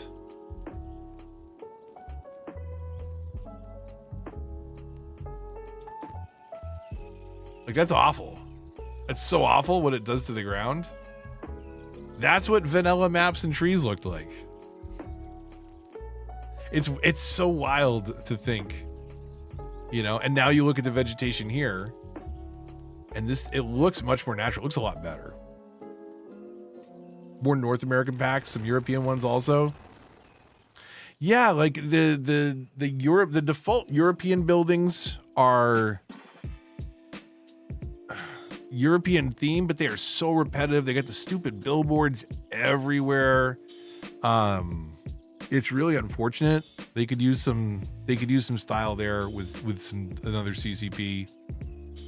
I mean, the whole model of them giving them away for free on PC, like you obviously there's still an audience that's paying for things on one. There's more people playing it, and they don't feel that their game is incomplete. If anything, like it is the more complete version, the more capable version. Okay, what does our coastline look like? Looks like there's a spot up here for an industrial dock.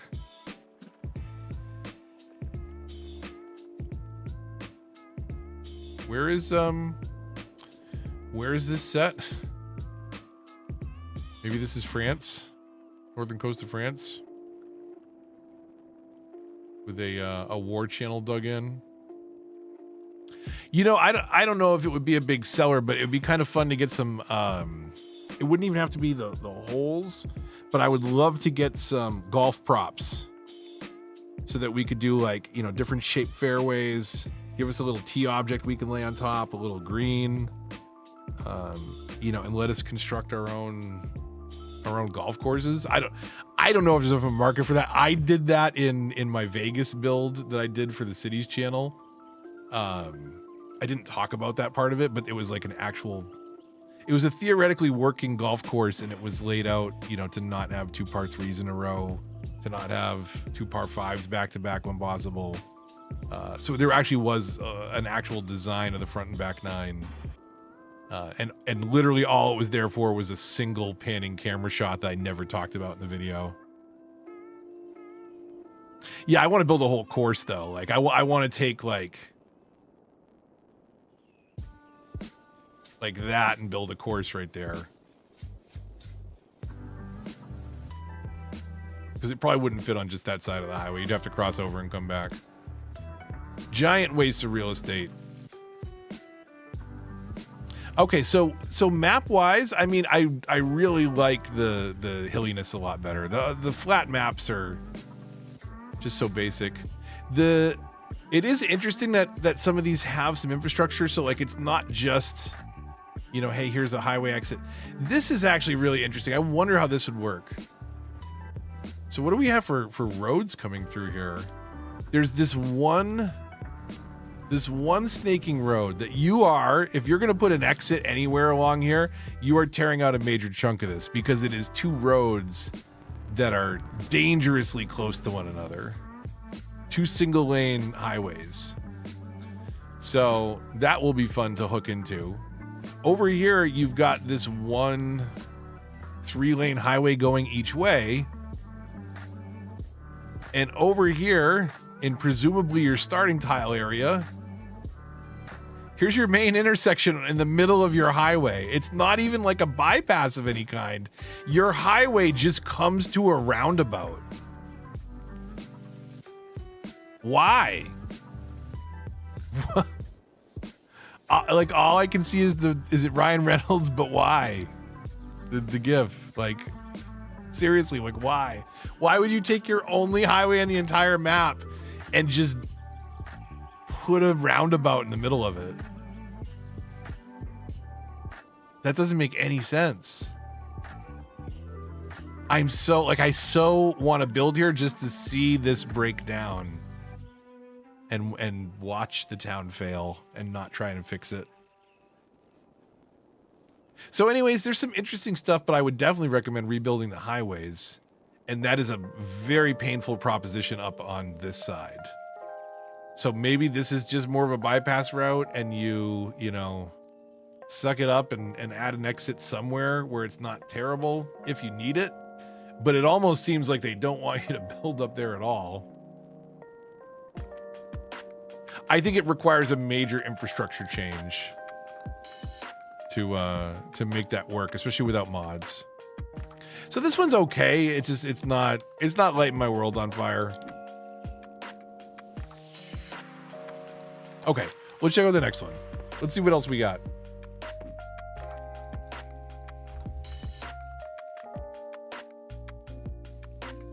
The maps certainly look good in the trailer, and I hope it's not the case of, you know, just finding the good angle and pulling a quick one. All right, Pine Lakes. This looks particularly beautiful, if I may say. Like, that's a great picture of the map. Is it the best one yet? That's map pack 3. So the flat desert doesn't impress me. The farmland immediately had me thinking like, oh, okay, there's a bunch of ore I can't grow on. That was interesting. That was an interesting looking map. It was okay. Paradise Coast. So, okay, let's jump into Pine Lakes. PL. I don't know why it hangs there every time.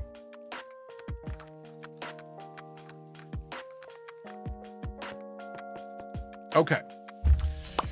Pine Lakes. It's a pretty looking picture. I will say I haven't found something horribly egregious on the edge of the 25 tiles. I don't know what the 9 tile breakdowns look like at all. So grain of salt if you're still playing on unmodded OG non-remastered. If you are, I think Remastered's worth the upgrade. It has a couple quirks and a couple bugs that don't exist on the other one. But it's the best way you can play it if you have an Xbox Series S or X or a PlayStation 5 or Pro. It's definitely the best way to play it. 25 tiles is nice to flex, but it doesn't mean that a lot of the maps are appropriate even still at 25 tiles. I did a 10-hour stream over 2 days, like loading up and looking at every map. And some of them were just such horrible offenders of like this horrible, disgustingly ugly and broken interchange just off the map. So it's like you couldn't fix it if you wanted to. Where some maps, at least, it's just like, oh, the thing you can't get to, it's just flat highway going off into the fog. No big deal. But when there's something like really ugly, or some of the original maps, I think are completely broken.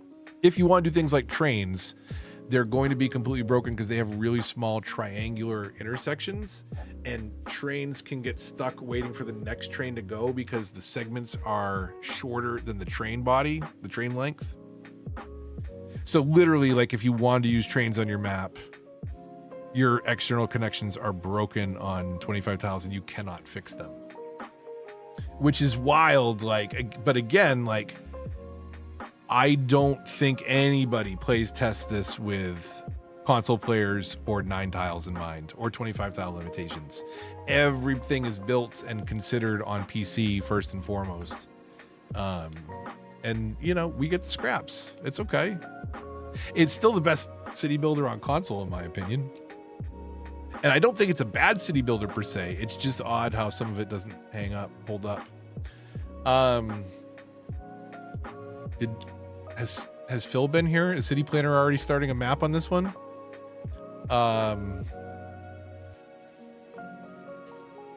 That's an interchange. I don't know.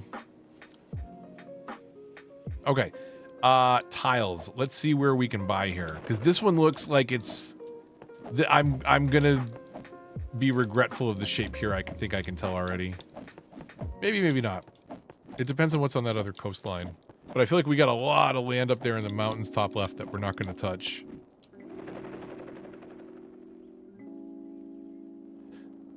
So we probably wouldn't build on this side of the mountains at all. So right there, I mean, you're talking like, is that a good quarter of the map that you're not going to build on? Because it's just one mountain range. Okay, but that's okay. That's okay. I like reasons that the map does not go on to infinity.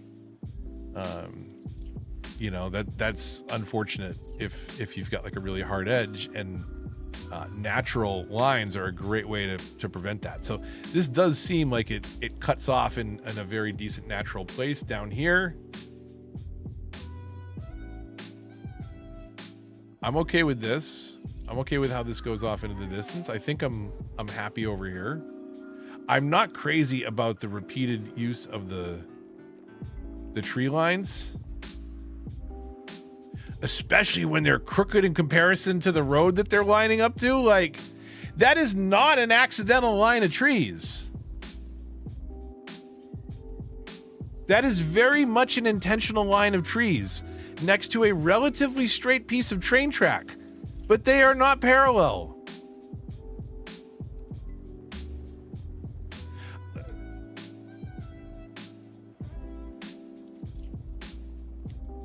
I don't know.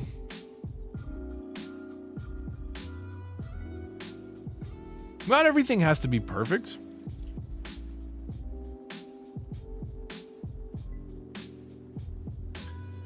But is it so much to ask that if you're going to break out the line tool that you do it parallel to the road? And I mean, like, here's the thing, like, it might have, you know, like, it might have looked parallel at the right angle, like, and it was just good enough over here on the edge of the map. But I still think it's weird. I still think it's weird that it veers off that way. When it's very much an intentional line of trees, like, why wouldn't that line of trees? I don't know. At least we can fix that stuff and get rid of some of those. Is this lined up with the, yeah. But again, like, why would you plant a row of pines near the train tracks? Look at this. Okay.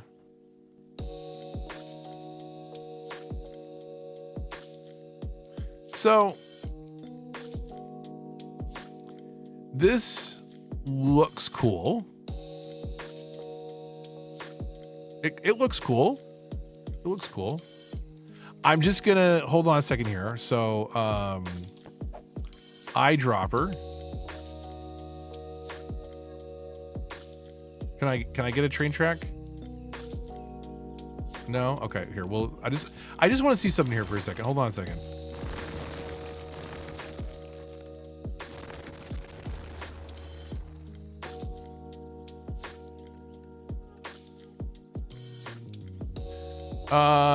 How come they can put train tracks down? Do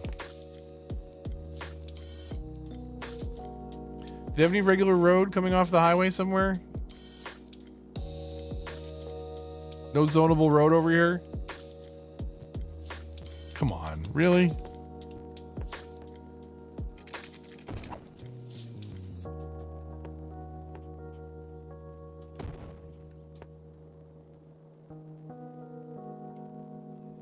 Where the heck was that train? I have no idea where that was now.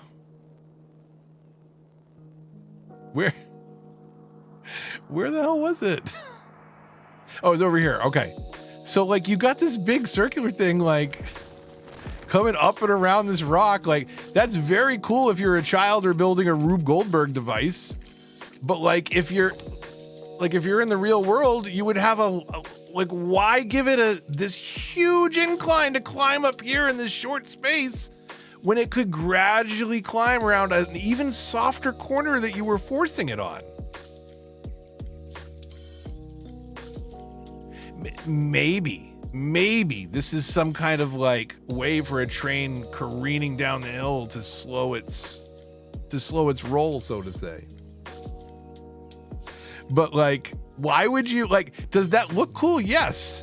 Is that how you would do that? No, you wouldn't force a train to climb any further than you had to.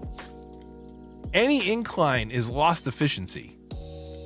If anything, like you're sending it up this hill to send it back down this hill, you might even spend, you know, tens of thousands of dollars in a week's worth of time just bulldozing this out a bit, flattening it. But either way, like this, you know, hey, that's beautiful. It's cool. And if you think about it for 3 seconds, it's kind of stupid. So much incline spent there. I mean, and again, maybe it's a safety thing that I don't understand. Because I'm from America, we only have slow moving trains. But what do I know? Okay, so this map, I think it has some potential for sure. Very cool kind of mountain town could be built here. I will say, it is a little unfortunate for as good as the map looks. Like, I love the tree details. I love the water. The roads are a pretty decent start. In fact, like, you've got a literal neighborhood you can start building off of immediately. Even abandoned houses that you can keep for a while, if you wanted to. So there's a lot going on here. Those mountains, though, those mountains are pretty basic for such mountainous surroundings. I feel like they are not at all sharp enough. It doesn't help that they lose a lot of their detail when you come down here,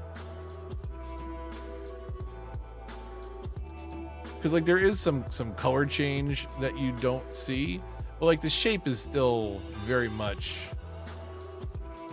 it's very flat. Like you don't see any of the actual peaks, which is, I think, is a problem from a design perspective when you're looking at the map down here.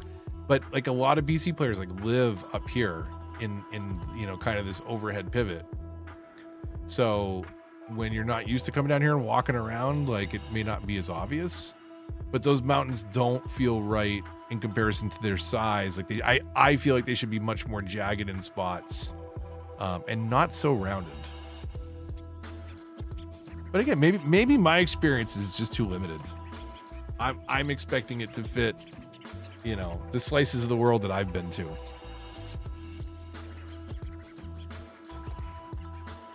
No fires. That's a good thing. I was complaining about how flat the mountains look, essentially at the top. Like they're just not jagged enough. But I think this map has potential. This is my favorite one so far. This is Pine Lake. There's good reasoning as to why you would stop your build. I do like the trees. There's lots of farmland. There's a little neighborhood you could build off of to start, it looks like, although I would desperately want to change this intersection. I'm not great. We got to check out the intersections too. If you bring it up a level, it works well.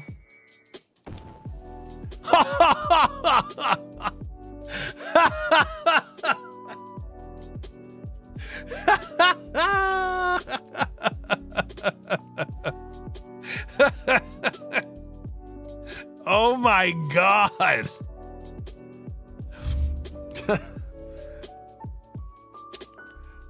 What's the new DLC? New DLC is a map pack, 10 maps, also 10 intersections. We just plopped one down. This is actually a map pack 3 intersection, but I just thought it was funny because it's like, I was gonna say, these don't always work right when you put them on flat ground, and that is one of the best issues. I'm still not showing drop frames here, so maybe it is on user side, so refresh if you're having problems. I'll keep an eye on things though. Yeah, they have a definite, so if we put that same thing down over here and we just if we just raise it, then it handles it fine. It keeps all the levels correct. So I believe that the new intersections all have that same problem, right? If I try and put these down on flat ground, they may get wonky. That one carved out pretty well. So this is kind of useful for connecting a 3-way interchange, a highway, but not necessarily if the traffic is going the way that a normal three-way interchange would be, where like I think the most common use case is going to be a major highway splitting to a sub-highway. So for example, at least in the United States, the way that we do things is like if you have Highway 95 and that is running north to south, and you have a highway branching off of it called, say, 395, that will never connect back to 95. An odd number 95 connects once to 95. If I have a highway called 495 or 295, an even number at the front means that it connects, it departs from and reconnects somewhere down the line. It acts as some kind of a beltway to reconnect to that same highway later on. And that's, you know, like a three-way interchange is more common, at least in the United States, for connecting a connecting highway to the main highway. So it's odd that there isn't really a highway that connects straight through. Technically these two roads are the ones that connect straight through, but this one really wraps around this way. It's a little wonky, and then there's this giant stair step here. When the highways get too close together, they can get real crazy. So like you really have to flatten the ground out if you're going to use any of these intersections. But anyways, like that, so that's the first intersection. I don't know, it's okay. I feel like I could do that. Especially if you paid me. Here's another one. Little donut. It's okay. I don't know. Like this is not, I don't think this is selling the DLC for a lot of people. When you look at these, like you can do that.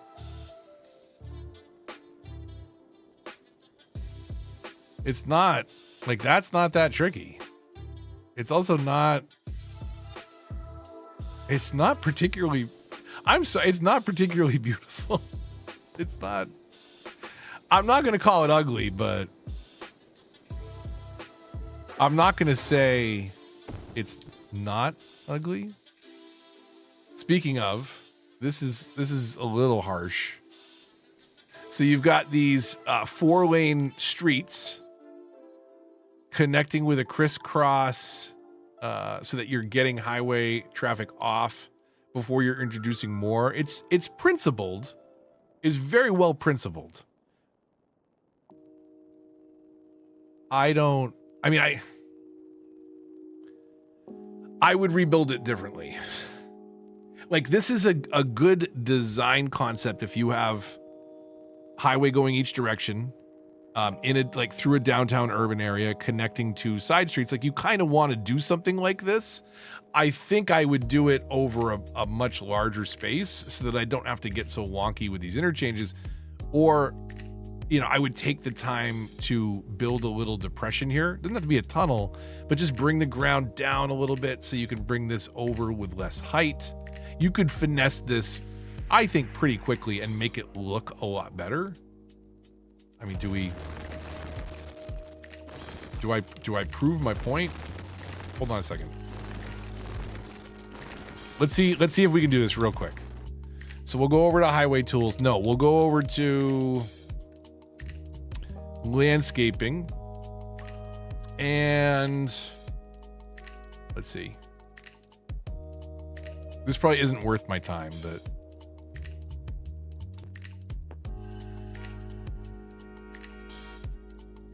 we'll just bring the ground down between the two roads for now.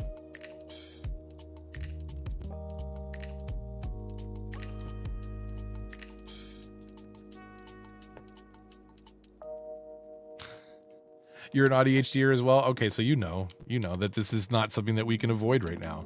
This is something that has to be solved. So what if we use regular roads? How do they have this? So the one in the back is bringing traffic over to get onto the highway. Okay. So back here, we're going to start a little further back. We're going to go right there. We're going to come out and up one. Elevation step right there.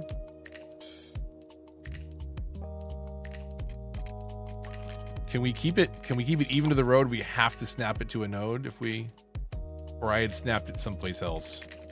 So anyways, you could do something like this where your incline is more gradual. And then, you know, cut over. So I'm gonna do this very sloppy, but like I don't think it's necessarily, that's way worse.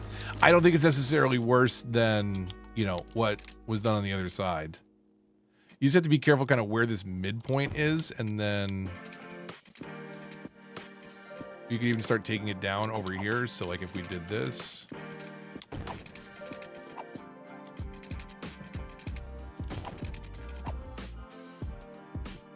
You know what I mean? Like it's not even finished, but like you could make it. I mean, this is me doing this really stupidly fast on a stream with no consideration. And like it doesn't need to be that abrupt of an up and a down. Like that's a roller coaster. You could make it, you could shape the terrain a little bit and make it a much more gradual incline.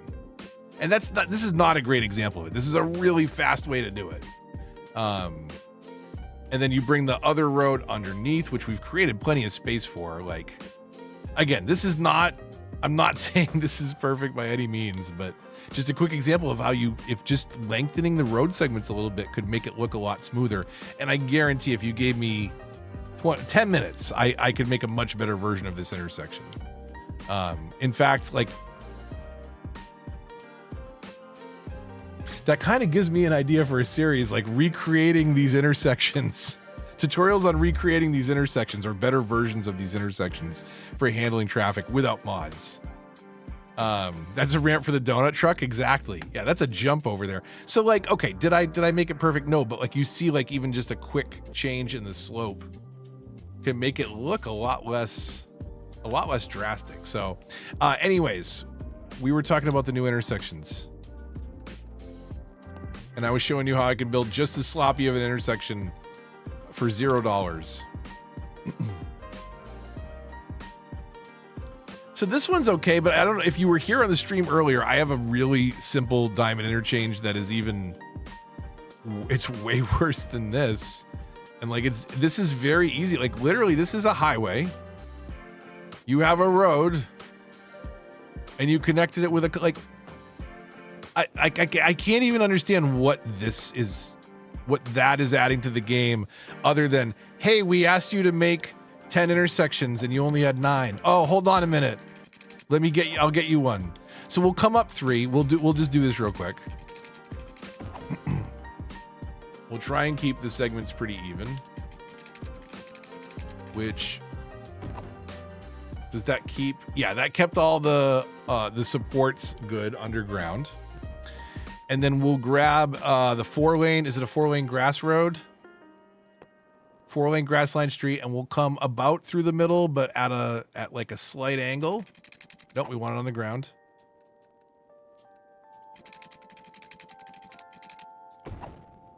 Okay. Oh yeah, this is lazy as all hell.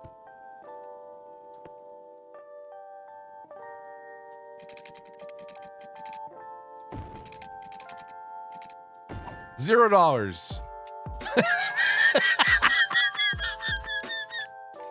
That's death. That's such a death drop. It's awesome.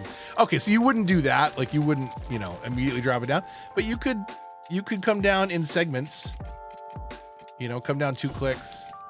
That's too much. Come down 1 click first. You'd space it out a little bit more. Well, not like that.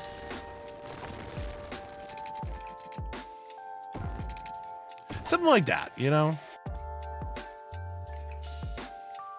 This is paid for. This is 30 seconds. And we could do this a lot better. I honestly, like, I don't think, I don't know if you're desperate for content or a new map to build on, maybe I think it is safe to say this is one of the laziest releases that I have seen in terms of content delivery. And I don't mean any offense to the creators. Like, I'm sure you put time into it. I'm sure it is.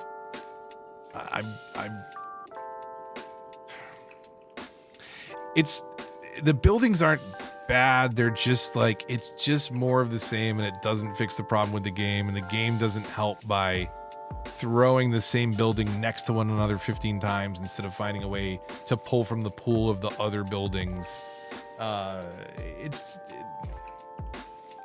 Content creator packs put a bow on it. They polish it up. It's still the turd. And we love that turd here, but it's polishing it. AJ, I hope you're well. Welcome. We're going through the maps, and actually right now we're going through the intersections and finding that they are, I think, a little lackluster. What were we on? We were on that one, so let's check out this one over here.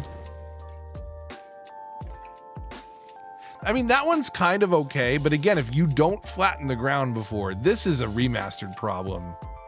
I think a console problem too. But like, what you could do with Move It is like select that node, select this node, and say like just smooth the slope between those two nodes, and everything goes with it. Like, you can correct it very easy with mods. It's just unfortunate like that you have to be very careful when you're placing these down.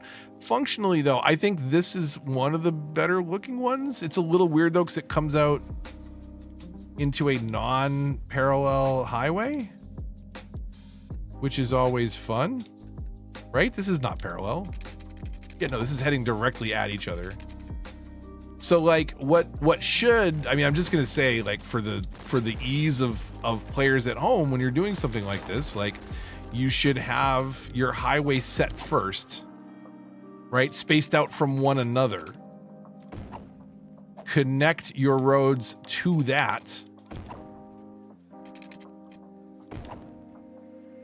Right? Well, maybe not like that. Maybe a little bit better.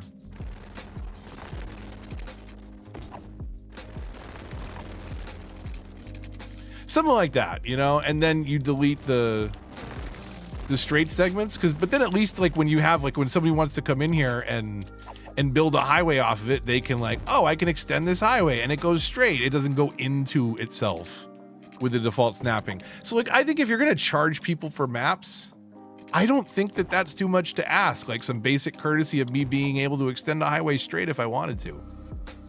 You know, I mean, think about it from somebody who's just trying to play the game basic. Like I have very basic starter friendly tutorials. Like, and if you go back and look at my cities from 7 years ago, like my God, they are disgusting 6-lane roads everywhere that are square blocks. Like it's what everybody learns to build first. Even some creators who are brave enough not to take those videos down. Leave a like if you go watch that monstrosity, please. But point being, like, you got to think about it from the basic player's perspective too. Like an advanced player is going to have no problem. Like, oh, I'll shimmy around, or I'll recreate my own snap points, or I'll do this, or I'll do that. But the people that need the intersections most are the ones that like don't really understand those tricks and don't, you know, and then they end up with two crooked highways because they like eyed it and it wasn't snapping right because the thing they were coming off from was giving them different angles.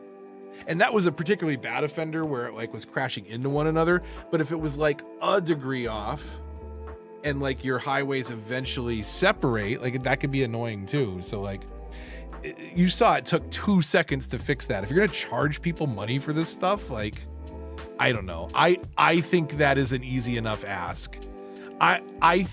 You know, I don't know anything about the content creators themselves, but like, it just feels like there's nobody. It's Tantalus and make a content creator pack. Does it look good enough? Okay, let's sell it and make some money off of it. And like, I don't feel like there's a lot of love for the core game. It's just about, hey, this is the thing. How do we continue to monetize it? You know, and I don't know, like, at least from a non-modded console player, the cracks really, really show. This is okay. This is interesting. You have a highway and you put a roundabout in it. But again, like,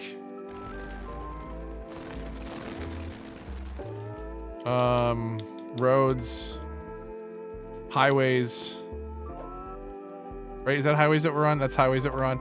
And then I want to do a curve, and I come kind of somewhere here in the middle, and then we'll come out like that and that.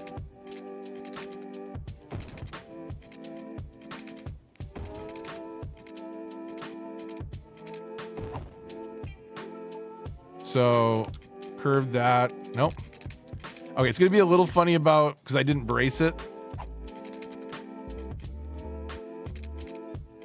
Okay, well, I don't particularly care that much.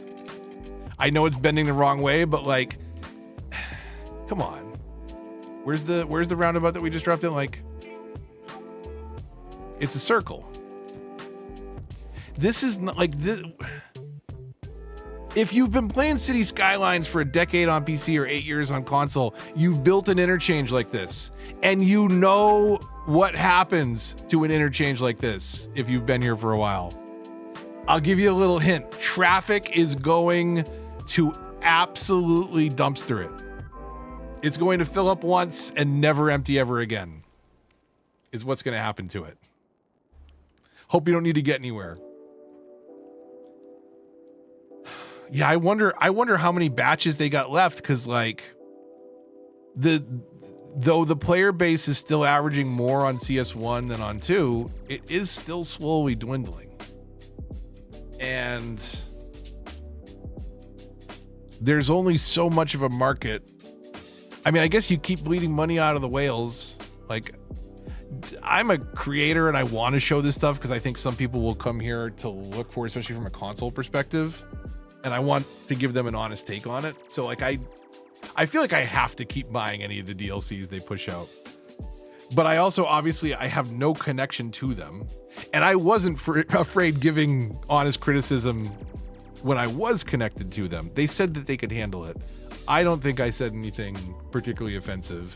I put the CEO, Morena, in a funny meme of her jumping out a window to avoid a discussion on user expectations. But like, you know, if you can't handle that criticism with your $50,000 watch and your $1,200 Balenciaga hoodie, I mean, I don't know. So I'm sorry life is so tough. You have a 52% rated game. Like, maybe there's other things we could be worrying about. Okay, so interchanges, honestly, not. I think I said at one point, and maybe we'll throw some of them down after to compare. We just did the roundabout. This one again, like, again, I don't want to. I say I don't want to. It's more of an expression. Like, I'm gonna knock the map creator because you are getting paid for this, and I feel like this is something that I built in like Rockdale Season 1. It's a roundabout over a highway with a diamond interchange. Like, I did this in 2017 when it was like still Season Pass 1. And I was trying to figure out everything on my own. It doesn't help that when it's on non-flat ground, but honestly, like, I mean, forget the height difference. Like, just look at the design of it. Like, it's not particularly impressive. Let's come over here for this one.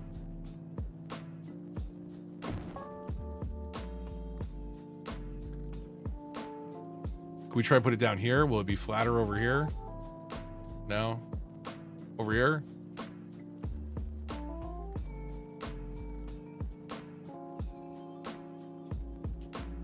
Over here. Perfect. Look at that. Okay. So what is this, right? This is a roundabout in between two highways, which, like, you could build a lot of interchanges that would be more effective than this one. Like, it takes a little bit of time to thread this roundabout through here. Like, that's the only thing that's kind of like, yeah, you saved me a step, but also, like, I wouldn't have designed it that way to begin with, knowing what I know now. So to think that this is something that is paid for is amazing. And then this is the only one that I actually want to use in a city. I'm pretty sure, is it in Slough? But the magic roundabout is a way to connect 5 roads to 5 different roundabouts. So you can cross and go anywhere. The thing that I think is really interesting is this is all using regular roads. So I kind of want to put this in a major downtown interchange and watch a bunch of people park on it. Because I think that will be even funnier to see all this traffic trying to navigate around these roundabouts with a bunch of cars parked on it. Because again, or not again, I shouldn't say that. I was about to go off on the diatribe about the trees, but like they should give away the 2-lane roads at this point for free that are part of mass transit, 2-lane highways, because then you could do stuff like this. Wait a second.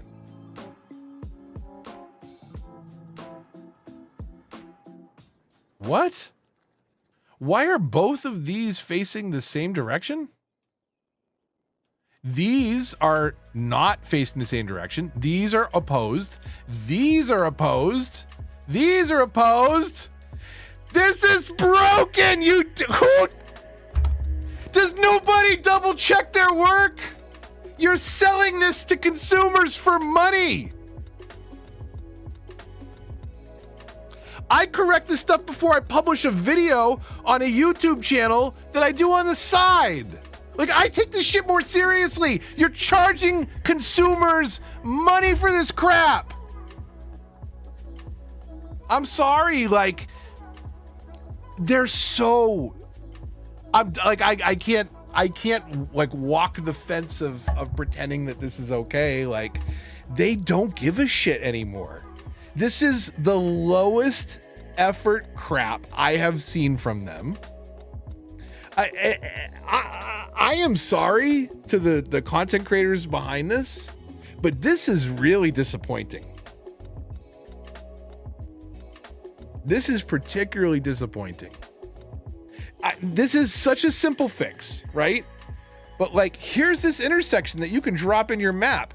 It's going to have cars parked everywhere, pedestrians walking everywhere, because you're using roads, not 2-lane highways, because you got to pay for the 2-lane highways.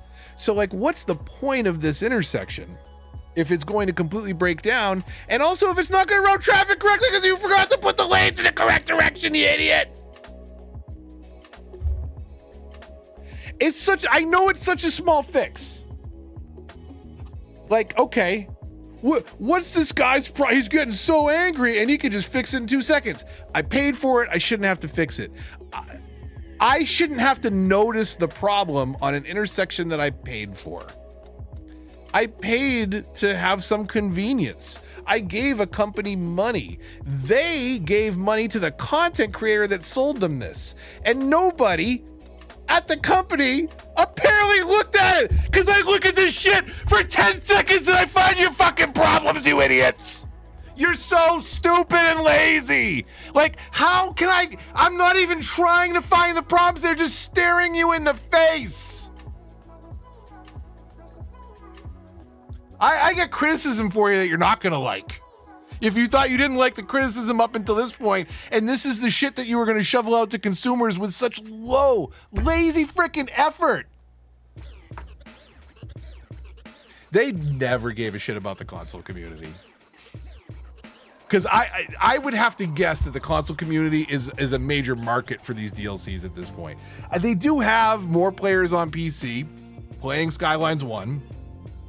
But like, if you've got a PC and you know this, like, you can mod the game in a ton of ways. You can add new functionality. You can add new transport lines and train stations and assets and all kinds of crazy intersections on the workshop. You don't have to pay for these things. And you certainly, you know what I'll tell you? You know what? All the cool free interchange mods and assets that I grabbed from the workshop, you know what they don't have? Backwards traffic!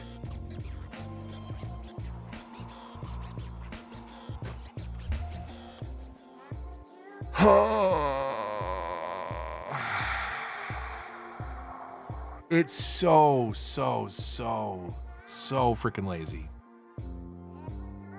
it kills me. Like, if there was a way to share content in the game, right? Like, let's say there was a little shop where you could share intersections. It's not that far off to think. Like, you could technically build like park assets and then upload those assets in the main game. They just don't have that mechanism to do that. But like, let's say you could do that. I can guarantee you for free, I would spend more time on intersections and post them to whatever workshop they allowed us to. And I would triple and quadruple check it. And I would ask those of you that are regulars in the community, and I would say, hey, I'm post, like, would you double check this? It looks right to me, but would you double check it? And that's that. Like, I would do that. I would check it 10 times before I gave it away for free as an intersection. And they're charging for this with backwards lanes. Like, do you actually put it into the map and watch people drive on it, or do you just build it and copy and paste and you're done? It looks like it's a build, copy, paste done. It looks like a lazy, low effort DLC, and I honestly can't believe that I am surprised at this point. I honestly shouldn't be. Like, this is it. My God, is it a boring read? But if you want the actual story of what is happening here, go read. Like, I know there are people in the community that will tell me that, like, oh no, it's colossal. They said it was ready. But when you look at the financial statements and expectations, and companies that have shareholders have to speculate on future earnings, and they often will explain how they are going to get to that point, how they're going to change their business structure to grow year over year and invest capital in new methods of earning annual recurring revenue. Paradox does a ton of breakdown of this in their annual financial reports, and they do explain a major shift towards being able to get titles out and then support them long term with content. Cities being the model example of that. Cities 2 failed. I think you could say pretty safely, like, they're still crashing. It's not done yet, but they gotta turn it around pretty quick. Did we look at Rock Valley yet? Sorry, I lost a couple minutes. Just, I blacked out a little bit. It's sad. It's really disappointing.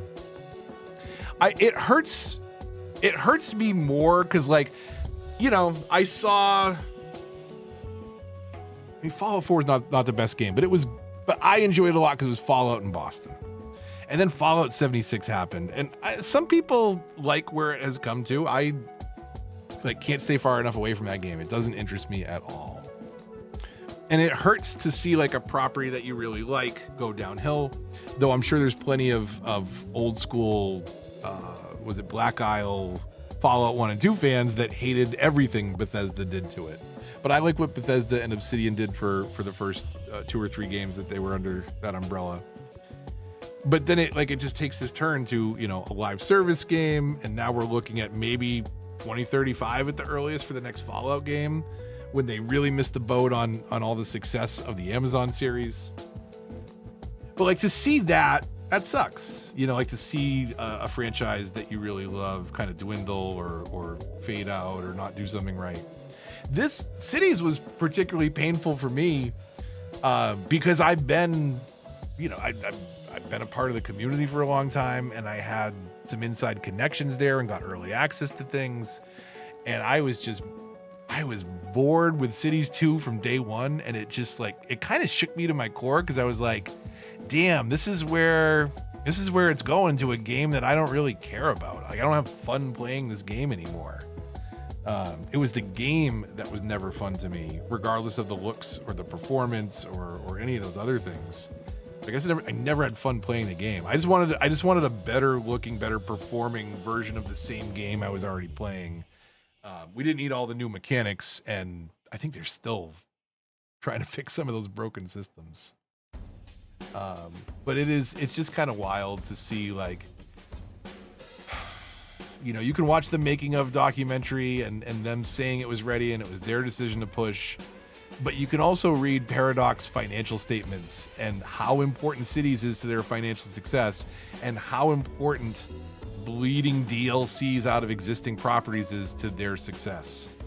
And whether it was Colossal or Paradox that pushed for that release, they thought it was good enough to get out the door and start, you know, churning out DLCs to sell on top of that instead. And I think that they honestly would be in much better shape today if they had just simply called October 23rd. Was it October 23rd? October whatever 2023 early release access. And they would have, you know, who cares when you release it?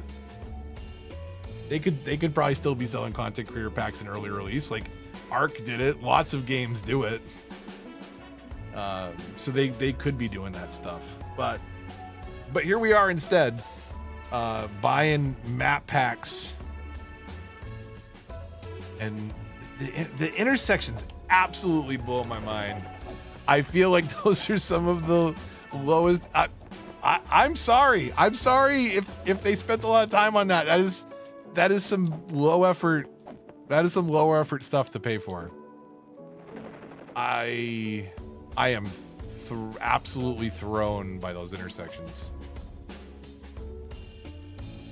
The magic roundabout having a backwards road absolutely broke my brain though. Oh my god. Okay. This map looks pretty nice, and the farmland looks like farmland. The snozberries taste like snozberries. Like this is very cool. This little mountain pass road that comes out here off to the edge of the map. Little train track that comes over. I like this a lot. It's like the artist's signature, straight lines of trees next to curved things. I can't handle it. Why the tree line tool right there? You know what we need? A line of trees right there and a line of trees right here.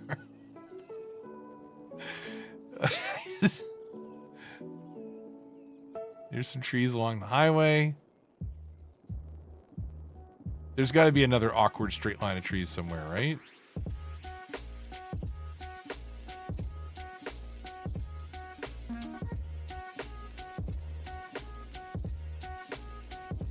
I thought for sure we'd find one over here.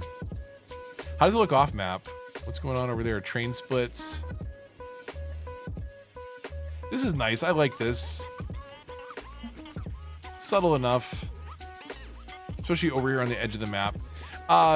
Like good hills and terrain. I like it. I like that there's actually farmland. There is some ore and oil in there as well for a little bit of color, but it looks like there's a lot of good farmland. This one's pretty neat. What was this? Was it Rock Valley? I could see building on this one.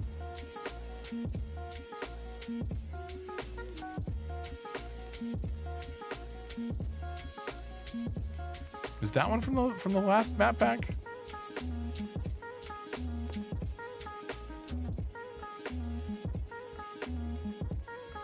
No. Okay.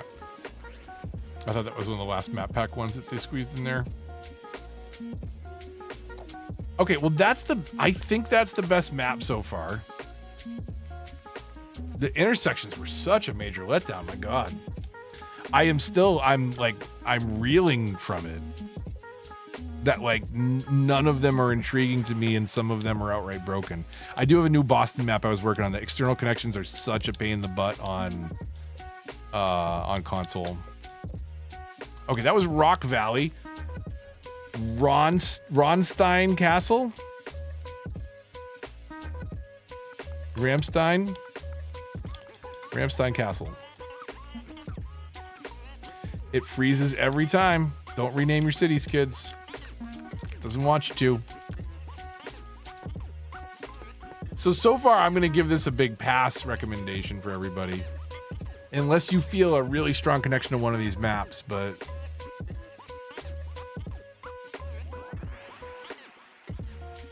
I don't know. I'm not feeling a strong connection to any of these maps. I'm gonna go end up going back to River Run.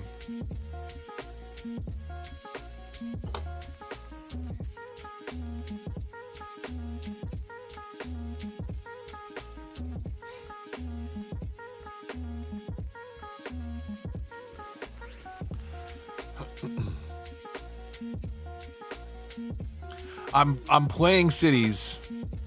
I'm reeling from that intersection in the roundabouts, and I'm thinking about hunting legendary loot in Borderlands. It's an odd sauce that's going on in my dome piece right now. A lot of things happening up there. There's emotions. There's trauma. There's regret buying this DLC. I think the radio stations can be really hit or miss. It's certainly not the worst radio station. It was okay, but it wasn't. It's nothing that you need to have. The Content Creator Pack was particularly lackluster. If you're going for a really heavy Asian-inspired build, I think combining all the different, Heart of Korea, Modern Japan, Railroads of Japan, and the Shops of Shibuya. Like, I think you could get a theme cook in there, but it's like, you know, if that is your purpose, sure. I assume this is the castle up on the hill. This is an interesting terrain to get up to it.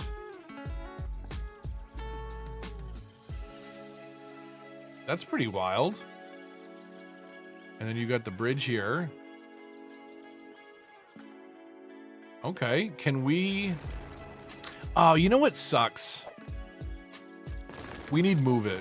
We need Move It so desperately. Because, like, all this work is done. And I just want to drop this guy up here. But he has the rocks built into the bottom of him. Also, he must be placed next to a roadside. But he's got the buildings... He's got, like, the rocks built into his bottom. So if we could sink that down into the ground... That would be awesome. And put it up on top here. We could do it with Move It, but we end up just making an absolute mess of everything if we do it this way, unfortunately. It'd be really cool if we could drop the Chirpwick up there. Like I said, though, we gotta put it into the terrain.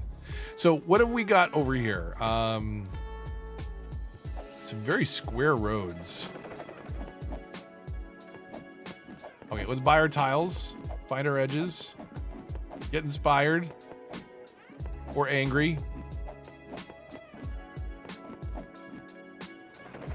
Here, hold on a second. We're just going to throw something over here as a reminder.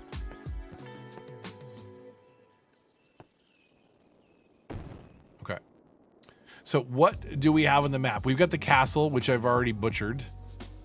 Why are these bends so sharp around here? Okay. Man, the black edges on those roads when you zoom out for the WOD is rough.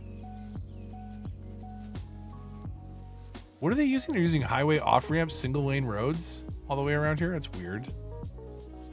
That's a choice. Okay. So map edges.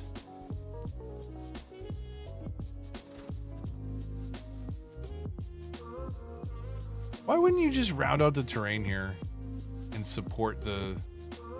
I don't know.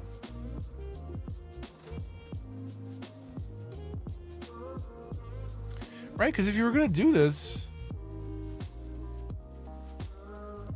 you could just hook us out a little further and not deal with the incline. Inclines are expensive. Bridges are expensive.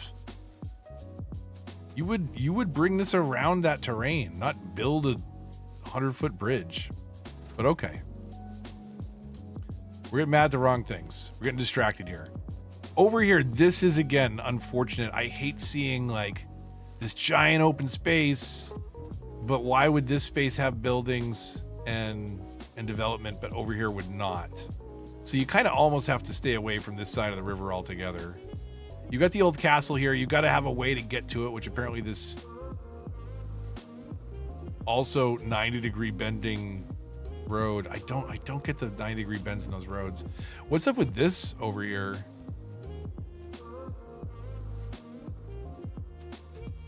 Like what?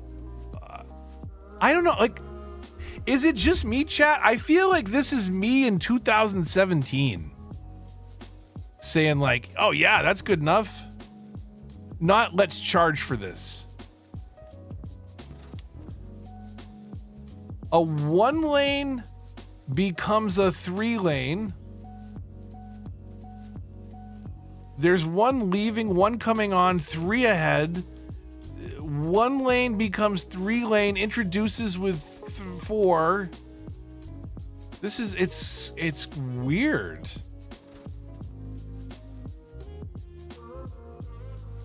I don't get it.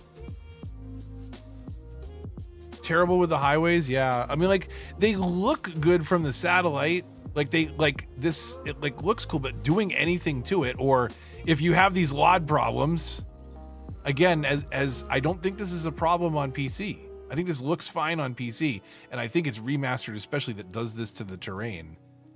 But like, this is just like, we didn't think about you console players. Joy, I hope you're well. The experience, I think, is very different on PC. Joy, I gotta show you what triggered me, like literally caused a screaming rant. So if you look at this, I think this is like the magic roundabout from Slough, the 5 roundabouts that connect to each other. You'll notice that it's pretty basic. There's 5 4-lane roads connecting into each, and they all go around the same way. And then you'll find that the roads are 2 and 2. 2 going one way, 2 going the other way. 2 going one way, 2 going the other way. What's this? We paid money for this! It's broken! I know it's a quick fix, but there are people that are not gonna notice that. And they're gonna be like, why is this stupid 5 roundabout intersection not working right? Because it's broken. They charge you money for a broken interchange that goes the same direction here. And I think in particular the intersections are one of the laziest efforts that I've seen so far. Just in general, like they're not impressive interchanges. And like, I think you could build better versions in just a couple minutes, even without mods. Like, that's 2017.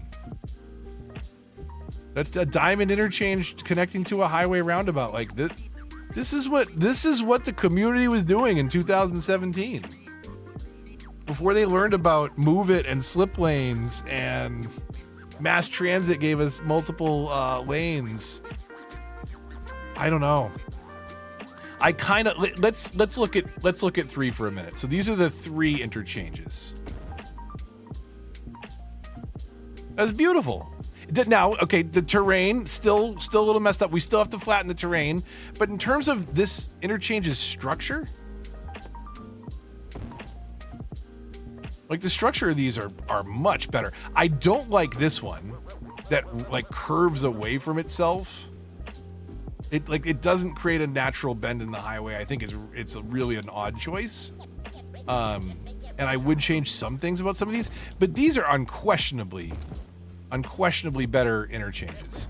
I don't think the diverging diamond handles well without. Can you bring this one up? No, you can't. Okay. I don't think the diverging diamond handles traffic well. Man, it does not. I remember using this interchange, and it does not look good connecting all these paths. Also, they put this is a highway exit, and they put footpaths under here, so like a ton of pedestrians will travel from one side to the other, and it doesn't make a lot of sense. I've been meaning to go check out Town to City Joy. Like I am really excited for that. I loved the little patch of land we could build on in the demo. How are you thinking of it compared to Tiny Glade? Are you feeling equally as creative? I did go back to that recently to do a little bit of building. I got to spend some more time on Tiny Glade soon. Delete those paths to replace the streets with 2-lane highways. Yes, I did as well. I think that's what I did on River Run. But yeah, having these paths here creates so many pedestrians where if you remove these, they won't clog up your highway interchange, your highway exit. It's a very odd choice. So yeah, the interchanges in Map Pack 3 are without a doubt so much better than Map Pack 4's interchanges. I have to call it out. Like, there is some lazy, low effort stuff here. Like you can't, put this in the game for free. If this is something that you think adds value to the player, I certainly don't think that you should be charging for it. It's so basic. It is literally, I guarantee you, I can go find an episode of Santa Rica. Santa Rica, the highway interchange between the big downtown and the suburban side, basically had this exit. That was season 2. Like, season pass had just come out. I was just learning the game, and this is the kind of intersection I would build. It's 2025. And they're trying to bring life back to this game. And I'm sorry, this is just so basic and boring, and my God. And like, look at the textures too. Like, Tantalus is still working on this game. The people that are responsible that developed the Remastered are still working on this game. Can you please fix LODs for roads and train networks especially?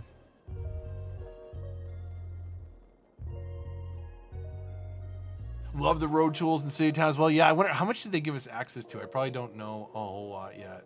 I had it on my whiteboard, but other things happened. I'm trying to think what happened. Skate came out, and then I ended up really loving Borderlands 4, and that has been chewing up all of my free time. I was explaining earlier, like, I have a whole rant that I'm writing because it's so much missed potential and there's so much wrong with it, but it also really nails the end game loot hunting loop really well. I do like what they did there with like the boss repetition. You can just run bosses without having to restart the game. They did some little things right. This was whatever RC was. I don't know how we feel about the map. It is okay. It's not necessarily inspiring me to come build on it. It's not the worst map. I find these road bends though around the central feature very strange. Like, why wouldn't there be some curve to those? Like, why all these fixed 90-degree bends when everything else kind of follows well? I mean, again, I say that, like, this would be a really sharp bend at highway speed without a divider in the middle. Think about how many people coming down this way would careen into that traffic in the far lane. With no divider there, no Jersey barrier, just highway speeds and then a reverse turn. And just, like, I don't know, 5 feet of flat grass in between. Maybe some gravel so your wheels really slip out. Rants are the best, very insightful. I wonder how many of them I'm going to have left before I pop an aneurysm, though, at this rate. So we dropped in all the intersections. I love how it handles the tunnel segments. It's pretty rough. The new intersections, though, definitely not worth. I for sure at one point said, like, you might consider Map Pack 3 on console, especially, just to get you some cool intersections. But you do have to flatten the ground to make them work. I definitely do not feel that way about this map pack, for sure. Okay, that was Ron Stein Castle. Starfort Delta. Okay. Starfort Delta. All cheats.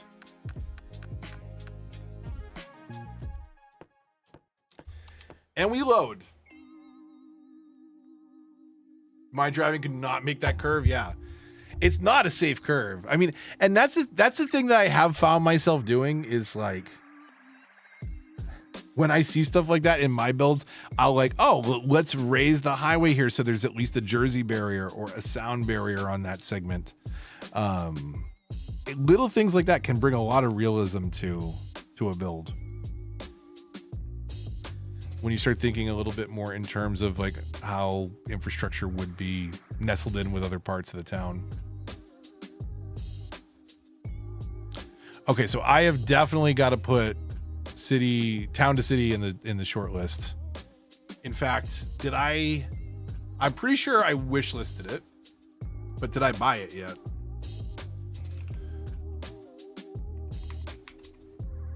Town to city, $25. I bet that's a steal. Oh, it's already in my library. Okay, I did buy it already. Right? Wait, no, did I not? I can download the demo, but is it actually in my library?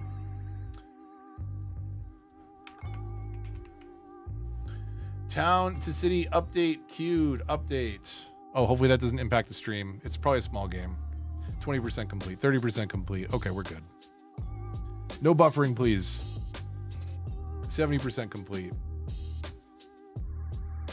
Okay. Town to city, ready to go, ready to roll.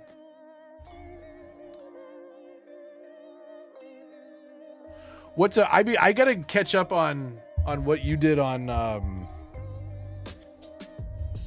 what do you call it, on Tiny Glade stuff. I have a half finished version of that map you shared with me, Joy.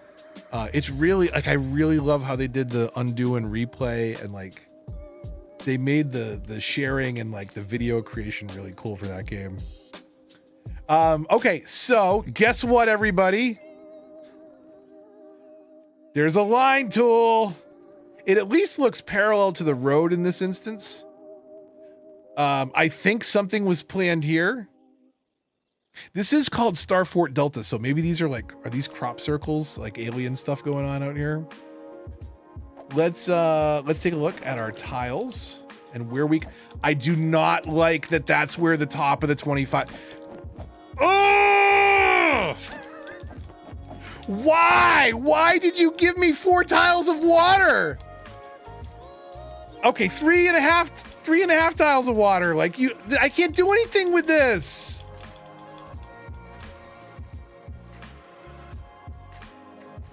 I cannot imagine where the 9 tiles are. Like, because technically you could be a 9 tile base game, non-remastered console player paying the same money for these DLCs. And I wonder if I need to load these up on 9 tile to see what they're like. Okay, so this is the Star Fort, I assume. Let's look around. Hold on a minute. Yeah, that's the Star Fort. Sure, that's the Star Fort. What is with all the prop line tools? See, okay. I'm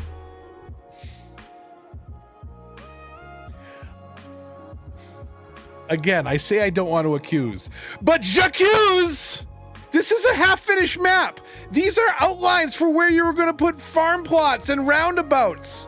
What is this shit that is just lines of trees in the middle of a field? A big circle of trees over here, a big circle of trees over there. Don't tell me you finished this map.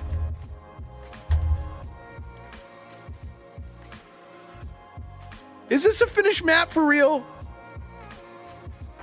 Or is this one that was painted out to be farmland that never went back to like draw the rest of the lines? Tell me it doesn't look more like that. Like this was going to be another farmland map because it has clearly painted divisions of forestry, oil, or farmland. Like they're there, they're just not finished being traced out. None of them are. Why would you have that obvious separation of really dark terrain, tree lining 3/4 of it, and then nothing? Like, it feels like it was sketched out and never finished. I'm not crazy, right, Don? It's certainly a safe expectation to guess that it could have been pushed out the door early. I detect, I may be autistic, but I detect the obvious sarcasm. That one did not go over my head. You're with me, okay. It's wild to me. Like, this feels like an unfinished project.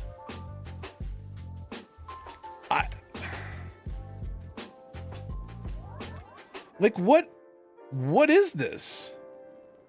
This is like this is the start of something, absolutely. but it's a bunch of half-finished lines dividing properties. There's random circles near the highway where probably roundabouts were planned and basic infrastructure, I'm guessing. Let's look down here for a minute, because like we get a bunch of this water. All this water is buildable if you want, but we can't get over here. Like you can build on this flat land, but not that flat land. This is something that I find particularly offensive as a console player, as a Remastered 25 tile player. These maps are never considered, like they design the map, and 81 tiles has been so much a part of the meta of how to play the game for so long.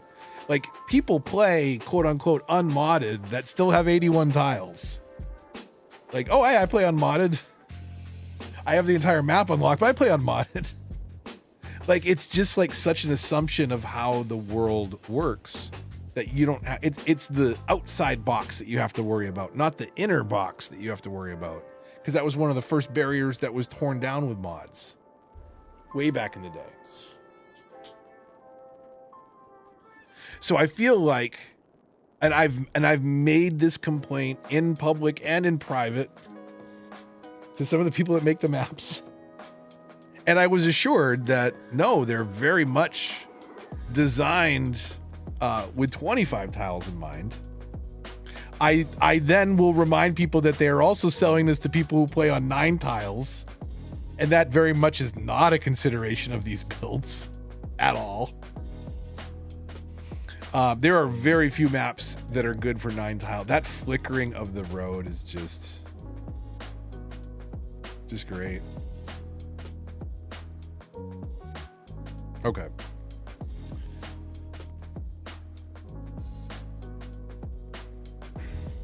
It makes enjoying it really tough, yeah. You know what else doesn't help people that can't afford PCs right now? Did you see what is a brand new Xbox Series X up to now? Did they raise it another $100? Which, by the way, if you are looking for one or for a backup, you can find quite a lot of retailers that are trying to slash prices to get rid of stock, because they realize, like, I am a longtime Xbox fan. Like literally day one, Halo, it ate thousands of hours of my time. I am a big Xbox fan. I think they have a good multiplayer and dashboard and connecting to friends experience. That's what I think is the premium that you pay for. Of course, they have Game Pass. But my God, are they like, they're doing horrible things to, like, why should you own an Xbox anymore? I don't think they're creating good reasons. You know? They're making me go to Steam and my Steam Deck and the Switch more, if anything. If I can do all the same things. You don't need to buy the Xbox anymore. They're not giving you like a good reason. Especially if, I think there's still a case for like if the price point was competitive, but the Xbox Series X is now more expensive than the PS5 Pro, which is, you know, it's a stupid move. But again, there's because the Xbox brand is a little shaky right now. If you are looking for a deal, especially if you are in Australia, where the dollar is not particularly strong against US products, you can get some absolute steals in Australia right now, across Europe. I know, like, wherever there are EB games, if you're in the States and have a Costco near you, you could go get an Xbox Series X for $250 right now. Like, you can get it literally half price of the original listing. So they're literally trying to dump stock because it is failing so bad as a retail. They just want to get it off their shelves. And meanwhile, what Microsoft is saying in the background is we are going to raise prices because of tariffs and increases in hardware costs. But like, if you're not selling the units to begin with, increasing the price isn't going to help you, idiots. They increased the price twice in 2 months. So just absolutely wild. But yeah, you can get some steals right now. So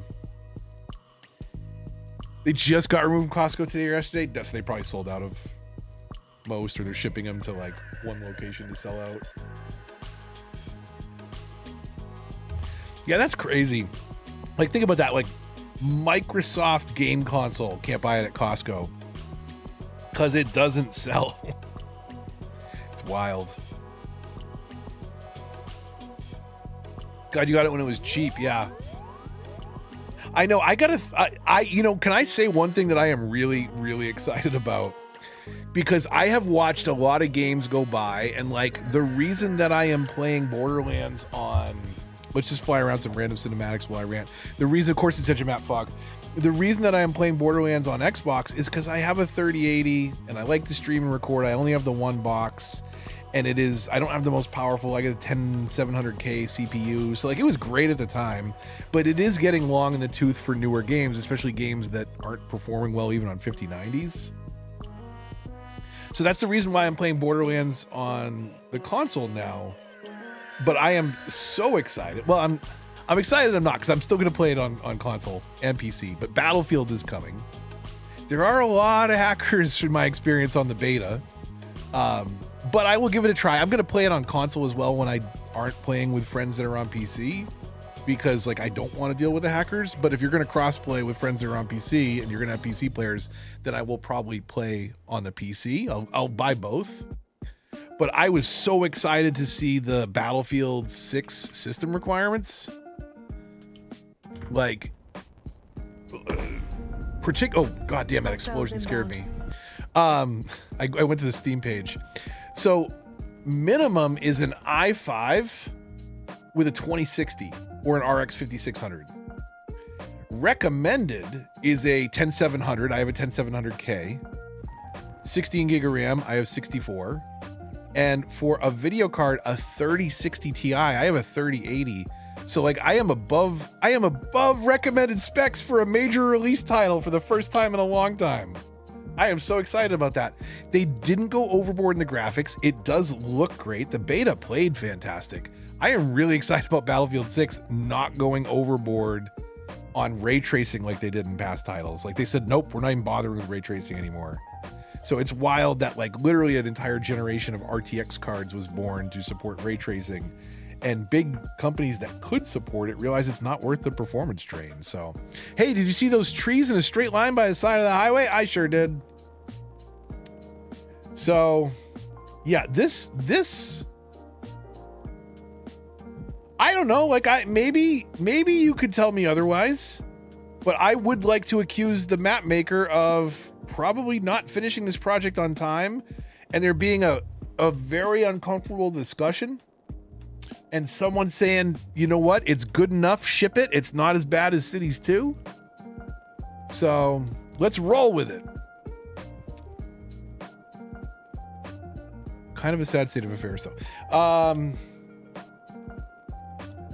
So there's the Star Delta,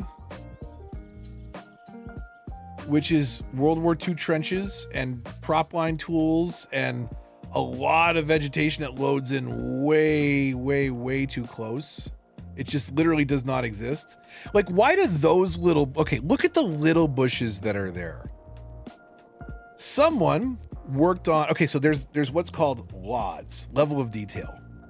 And basically you have these different animation layers because I don't need to show the same tree up here as the tree that I show down here. I can get away with showing a lot less detail in a little thing like a tree.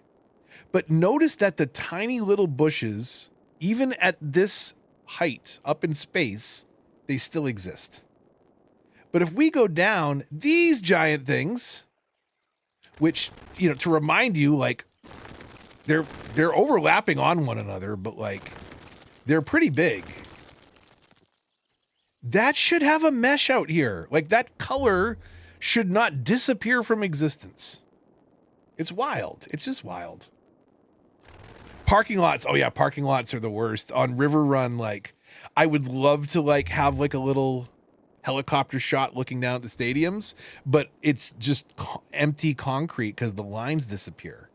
And like you could look at little details on roofs that are like the size of air conditioners, and drainage pipes. Like, you can make out things that small from really far away. It's very sloppy how they applied those LODs and what they thought was worthwhile to animate at a distance, or just at worst, like a lack of consistency, where the guy that worked on these little bushes was like, oh yeah, this is a bush and it should still appear up here, so I'm going to do this simpler mesh. And then the person that was working on this bush was like, hey, it's a bush and it exists and I don't know about LODs. And like nobody checked off on it. Cause like that can't be intentional. Why would you animate the tiny little individual bushes, but not have those dark patches of color and just have them disappear and fade away into flat grass? And that's the game. I'm not blaming the map maker for any of that. What I'm blaming the map maker for is for not finishing the map.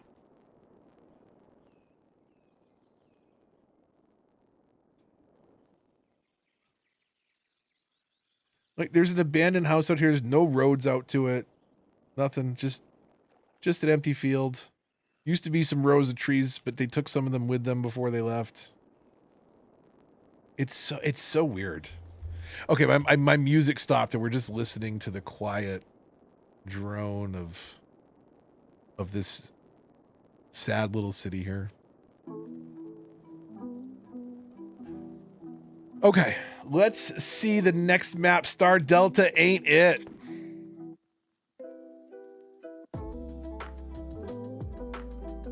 Some of the radio stations were okay, but I don't think radio stations are a good thing to buy necessarily when you can listen to it on Spotify. I mean, if you have any streaming service that is commercial free, I don't know. I enjoy music a lot, so I definitely want to stream commercial free music, but like all the same music is available and then some. We have two left. We have Sunny Keys and Victory Harbor. Certainly if we save Victory Harbor for last, we will find Santa Rico.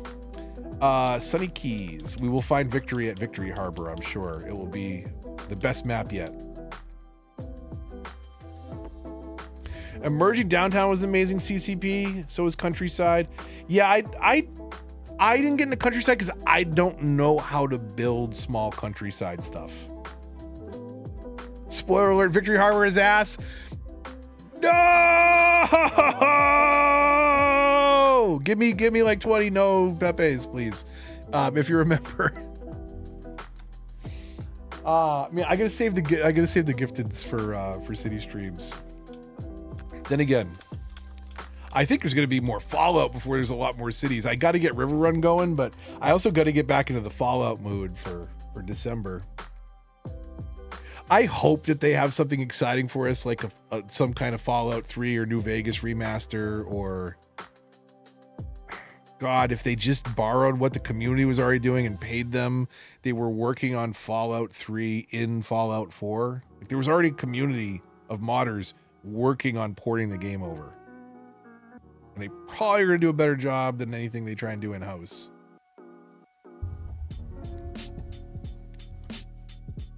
My dad is more excited for the show than I am, and he's not even close to being a gamer. Has he played the Fallouts? Because, like, you could try and get him into Fallout 4, or if he doesn't mind the old isometric over the head, like top down stuff, that may be a little bit easier to absorb for someone from an older generation who maybe played a PC game back in the day, but not, you know, a fast moving first person shooter. Because the first two Fallout games are amazing if you like that top down. I want to say isometric, but I know it's not the right word. Never played the game and obsessed with the show. I don't know if Fallout 3 still holds up, but it's an amazing story. And Fallout New Vegas is way better in how it diverges. The lore around it is amazing. But the game doesn't hold up. Like, I tried to go back and play it recently just to play the console version, the 360 backwards compatibility, and it's so sluggish and like doesn't handle as a shooter. You have to use VATS, which basically turns it into a turn-based shooter, which is fine. But like, I forgot that, because I was thinking it's like, oh, it's Fallout 4. You could actually treat it like a gunner, and you can't. So like, if you play Fallout New Vegas, I recommend speccing every single point you can into whatever gives you the most action points, so that you can use as much VATS as possible throughout the entire game. But my God, even just like looking up the lore, like find someone who does a good lore analysis on Fallout New Vegas, and you could probably spend like a good 2 to 4 hours on a YouTube video finding out about the story in that game, and it would barely scratch the surface, but would still be an amazing 4 hours. Really amazing lore. I understand why people didn't like Fallout 4. It didn't hit for everybody. I loved it so much because I grew up. So I grew up in and around Boston, and I spent a lot of time at my aunt's house in Malden, which is right next to Medford, which is right next to Boston. And they literally start you in a little suburb that is like 2 blocks from where I spent a ton of my childhood. So when they're like, oh, you have to find your way to Diamond City, I'm like, okay, Fenway Park, let's follow this road. We turn right at the river, we cross at the next cross street, we'll be at MIT, and then we'll be at Fenway. So like, it was so, I can understand it being a very different experience if you aren't closely connected to the area. It was so cool just like knowing where to go though, to go find, you know, what I wanted to see, like, which I think for the main character kind of would have been the case anyway. Like, sure, it looks all bombed out, but it's not like you don't know your way around the city you lived in all your life. Like, he'd find his way around Boston real quick. GTA 5 from LA, I don't think there's enough structural similarity, but I also haven't spent time in LA, so like the scale is way off on Fallout in Boston, but it's like a shrunk down version of the map. Like the highways are proportionally correct into where they cross. Why so much water?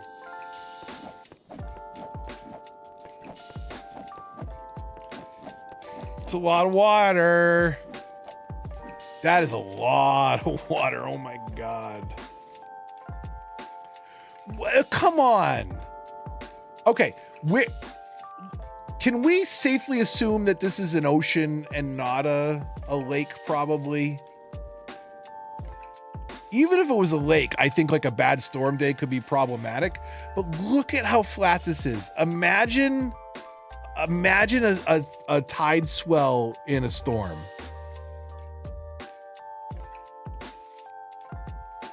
It's just so flat. Like, I think it can look okay from up here. Like it doesn't look bad from up here, but when you get down at this level and it is so flat, it looks obviously wrong. Like, you need more clearance than this. I don't know, unless like we're trying to recreate New Orleans and actually flood it. Like, you have one bad storm and that water is coming up. I know not in cities, but it doesn't look right, because it shouldn't be built that flat and that low to the ocean. Not responsibly, at least. And again, it's not a bad looking map, but I think it is particularly tough to make a really flat looking map look good, because like all of your buildings and all of your roads, there's no hills. Like, you have to go in and give it hills. I don't think this looks natural. I don't think this is good. It does look, I will say, at least more finished. I don't see any like lines that were traced and left as like a block out for something that never got finished. Holy crapioka! What the actual is this? What? What is this? What is this? What is this? So if I'm over here, I'm gonna stay left to go left. I'm going to stay left to go left.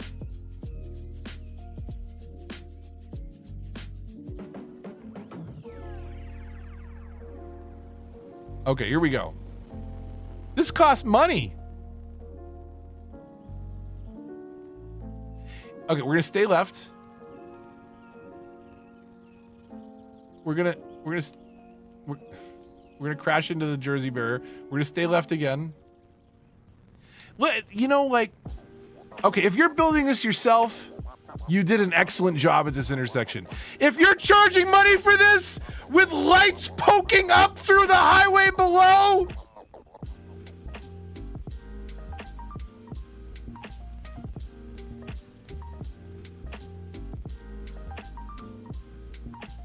there is no quality control. Like, if Colossal Order was a restaurant, like, completely char-grilled blackened pizza is going out to the table because the person expediting does not give an F. You know what I mean? Like, if you are a player of the game on console without mods and you build this, I actually think this is totally fine. If you are charging money for this, I am a little shocked. I'm honestly a little shocked. Especially when, like, one of the first maps that we loaded into had like a pretty nice stack interchange. And this just feels like somebody could not have been bothered to finish this project. Oh, I thought we had a super lumpy road, but it's how the LOD loads the textures. It really throws it off. Like, that's... I don't know, like, why? And why are the lights sticking up through the layers below? That triggered me.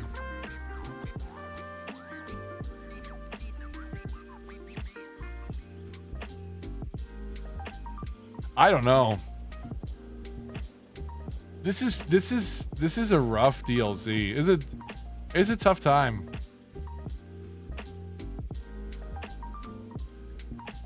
Prop lines. Prop lines. The random prop lines everywhere. I'm trying to get into this headspace of why a line of trees there.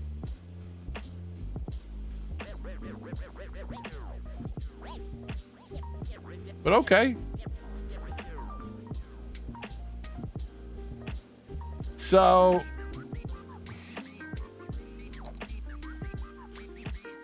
it's times like this I wish I was doing this on Steam and I had a 2-hour refund window. Although, to be fair, I've been playing it for 3 hours, so I would have missed my window anyways. Because I'm too busy having my head explode over it. Okay, new game, last map. It is Victory Harbor, and I'm going to pretend that I didn't see Sasquatch's message earlier, and that I don't know already that this map is ass. But it honestly wouldn't surprise me at this point.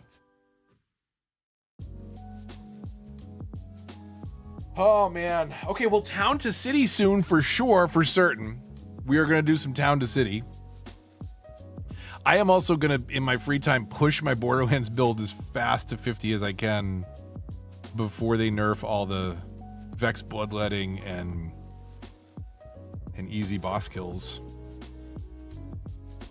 I mean, not that they're easy. You had to grind 50 levels to build your character in a very particular way and find very particular gear, but I feel like there was there's some other things. So what a weird assortment of games on the channel lately and coming up, because when Battlefield 6 drops, that's what I might be doing for the rest of the year gaming wise.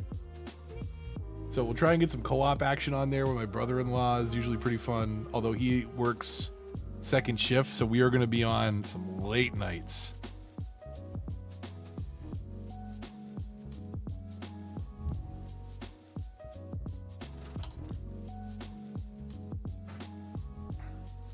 Joy, what are you like, as far as cities, are you still doing, I apologize, I haven't checked out the channel in a little bit. I haven't been watching any cities content or any kind of creator content really. But are you still doing 1 and 2? Have you moved on from cities in general? I apologize, I haven't checked in a bit.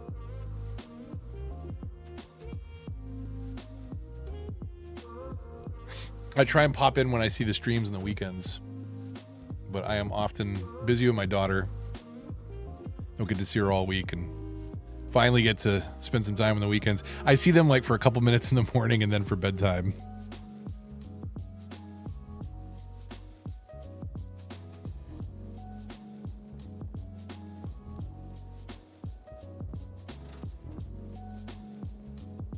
Stop doing Tiny Glade, obsessed with Town and City. Yeah, Tiny Glade's great, but it does, like, you really have to, you run out of creative tools at some point. There's only so much you can do. I hope they keep adding stuff to it. It's such a great platform, and I hope a lot of other games learn from it.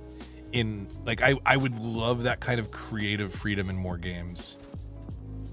Okay, so Adia, I feel like they built this for you. Like, let's just put all the colorful trees in one spot. Okay, we're gonna see what this looks like on foot. Already I'm concerned about that staircase not being handicap accessible. It doesn't even look like it is, if you're able-bodied, accessible. Looks like there's a little bit of a jump to get up there.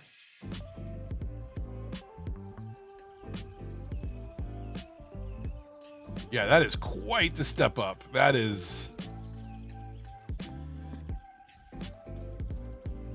At least this handrail's in kind of an okay spot. The handrails at the zoo are like eye level.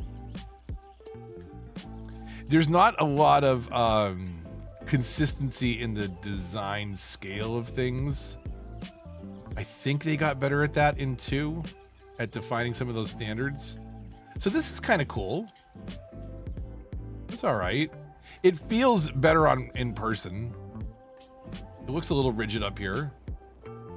What about the rest of the map?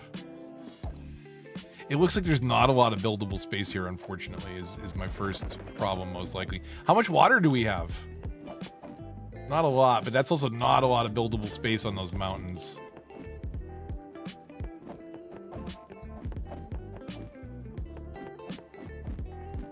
So what would you do over here? Like, it's really unfortunate that you can't build on that. Like, this is very flat, friendly dockland that if you're developing here, you would 100% be leveraging that little clearing on that neatly shaped dock area, which I'm sure every PC player with 81 tiles is going to leverage. But the people that need these maps and features most, that have to pay for them, can't touch it. That's I think the ultimate irony too. Like, if you're on PC, you can download maps. You have tools to make plenty of maps. Like, there's thousands and thousands and thousands of maps. If you want maps on console, you got to pay for them, and they're not made for you. They're not. They're sold to you. They're not made for you. Because they don't consider this 25 tile boundary limit, or certainly a 9 tile boundary limit, when they make some of these decisions. Holy cow! 2017, here I am again. Country roads. It stinks. Yeah, it stinks for console players. And I will continue to buy DLC to prove that they don't care about. No, I somewhere at the company they do care about, but like, it is. I think it's pretty clear when you take a look at some of the failures. Like, in my day job as a manager of individual contributors, like, some of it is on them. But if there are patterns of failures, that's on me. That's not on one person. If there is something happening across the entire team and they're not getting corrective recommendations, if they're not getting feedback, if they're not you know, suggested adjustments or how we work with other teams cross-functionally.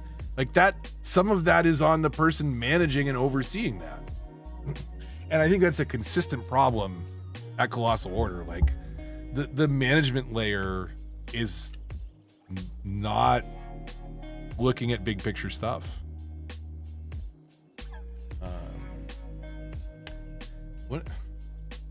What is that on the road? Okay, from there, like that red truck right there, like doesn't load, and it kind of, like, I don't want to be crude, but it kind of looked like a sperm on the road. Right down here, you see this red truck? Watch as I pull away. Right there.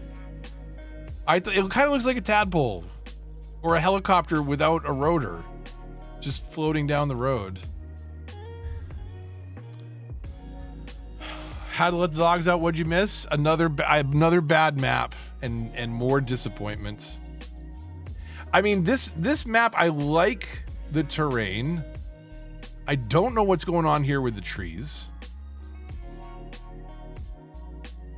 I think if you stay away from this, but like, what is the point of this interchange? This is just an interchange for two highways, and like, why does this highway bend 90 degrees to bend 90 degrees?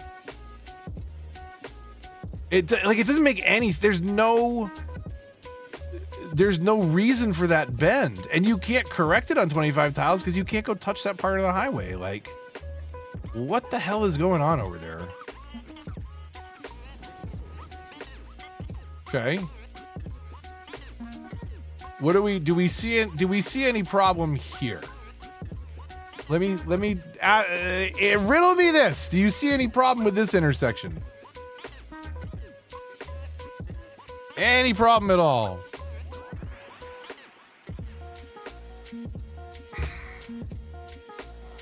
They charge money for this.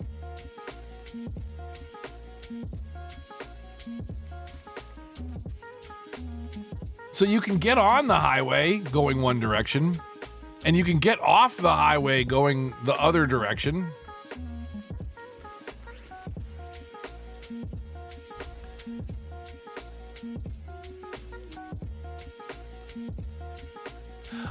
I'm honestly not entirely sure who got ripped off here.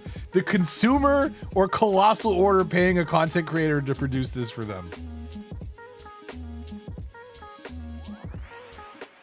Yeah, no, I mean, okay, so yeah, it can happen. It can happen. Let's zoom out and look at the structure of the highway if this is an appropriate way to do this. So what problem is this solving? Because you have all this traffic coming from off the highway into this really sloppy interchange. So this is two external connections of highway traffic coming into your city, and it can exit one direction down this one lane road to come down here. And if you're leaving the city this way, so I guess if you want to go left, you have to come down here. Jesus. Again, this cost money. This was not a free map that you downloaded. This cost money. This required you to build up. This required you to be 18 years of age, build up some form of credit, enough brain cells to figure out how basic transactions work. And then you had to presumably work some for money. You had to do some kind of labor or effort to put money into your account. And you decided to part with some of that money and hand it over to a Finnish developer? Swedish producer? Other way around? Anyways, you handed some of that money to a Scandinavian and they handed you this.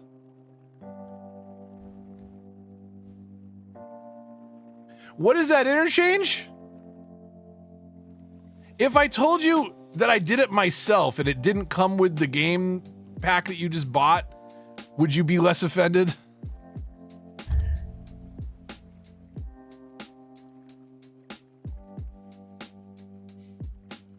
I have interchanges like this in cities from like 7 years ago, and I Had a long, hard think one day about, do I private these videos because I am so embarrassed at how these things look?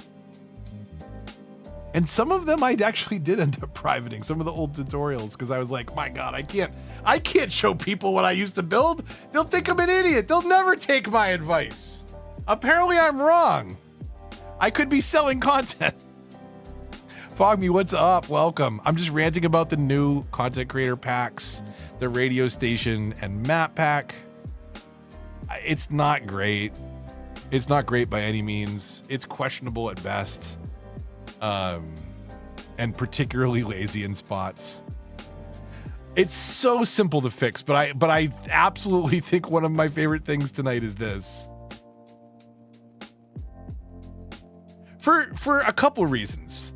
One, because they don't give you the what do you call it? The mass transit two-lane highways.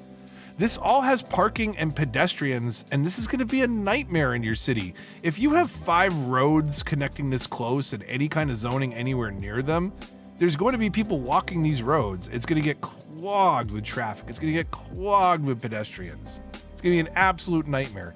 And where is it? Here. It's broken. They forgot to reverse the direction. Like this is something that we paid for. And I have to fix the roads because they didn't do it. They put the road in backwards. Okay. So I think that this is the metaphor for the DLC right here, is this road. I should have left it with the backwards road. Very, very disappointing DLC, honestly. And the circles are warped because they weren't locked. Yes, that too. Like, you see how off that circle is? Like, I don't know. Like, I need a different vibe. Yep, that works. So, like,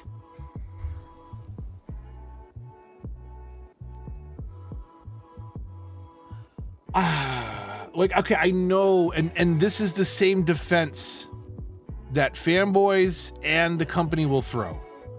We can't blame Colossal Order because this isn't Colossal Order.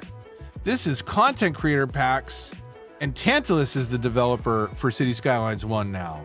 They're handling the PC version and the console version.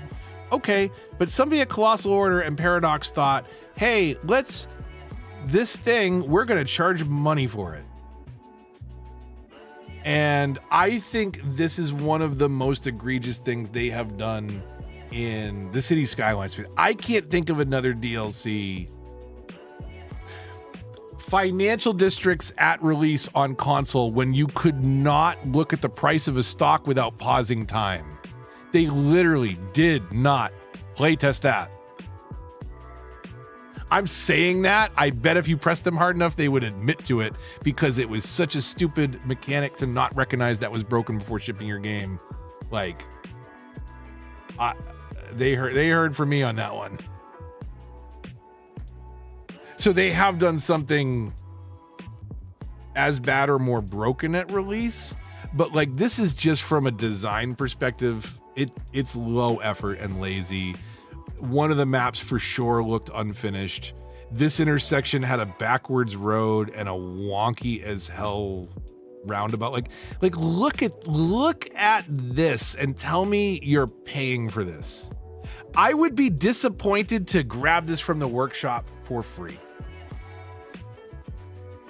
And you are including this in the list of features. 10 new maps, 10 new intersections.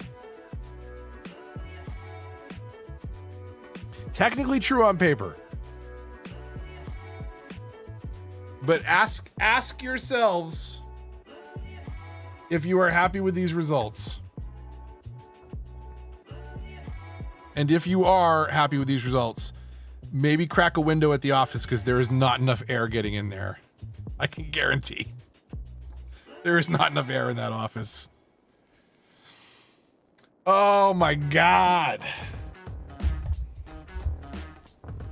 I want to throw this Let's load up River Run. Let's find a spot to put this intersection without making any changes with the broken road, and watch how quickly it clogs up in a downtown. I think I went to tutorials or something. Oh my god.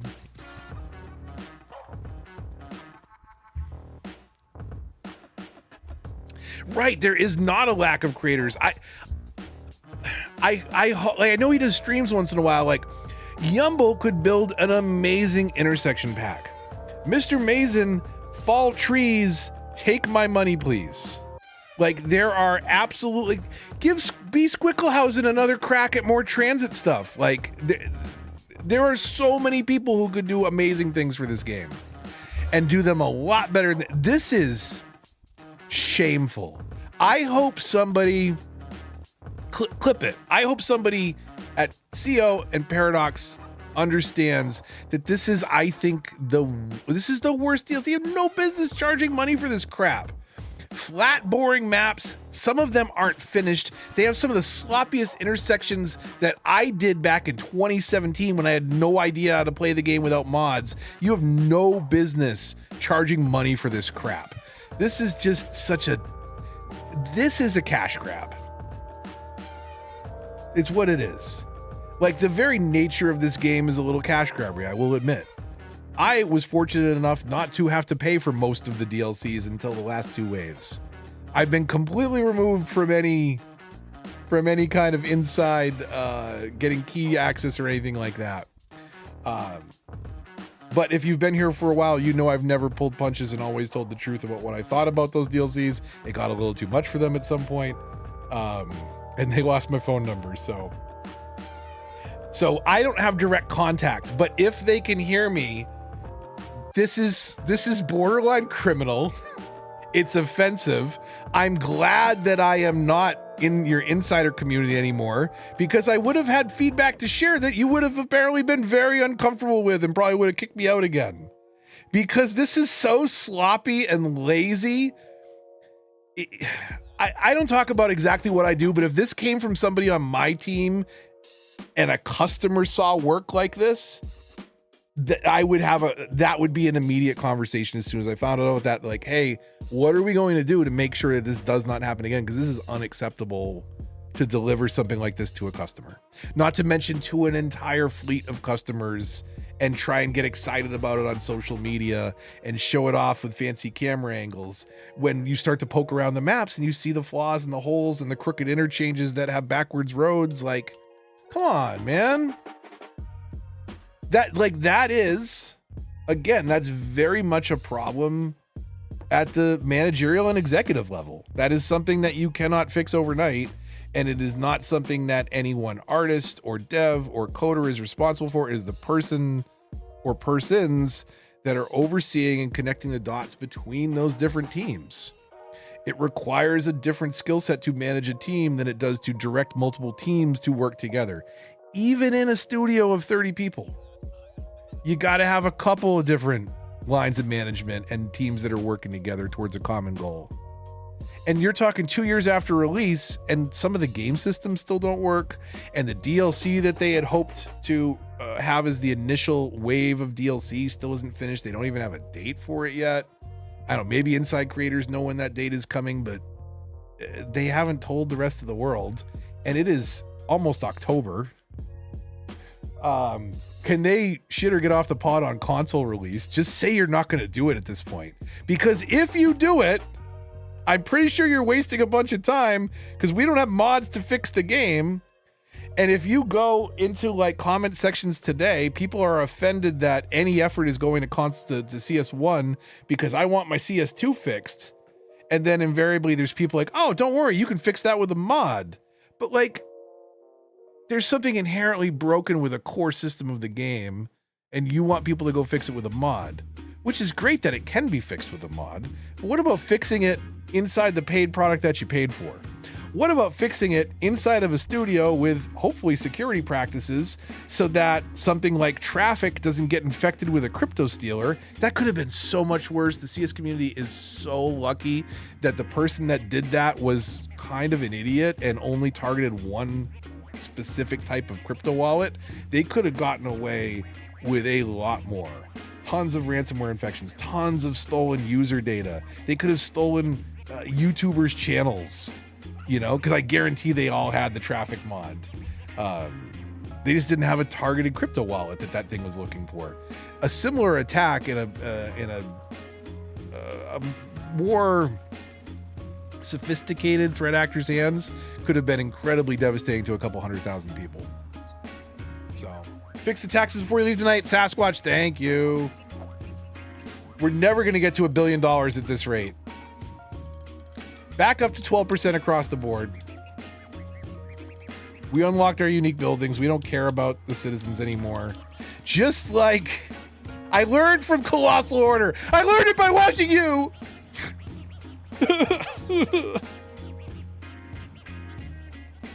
Okay, these are the new buildings, by the way. I don't think this is what the glass is supposed to look like. But can somebody, now that there's new people in here, am I wrong? Is this what the glass is supposed to look like on these windows? It's not, right? It's not supposed to be all broken and patchy and missing stuff. The buildings are very repetitive. We mixed in some of the low density with the high density. I put some of the Korea buildings back in here afterwards.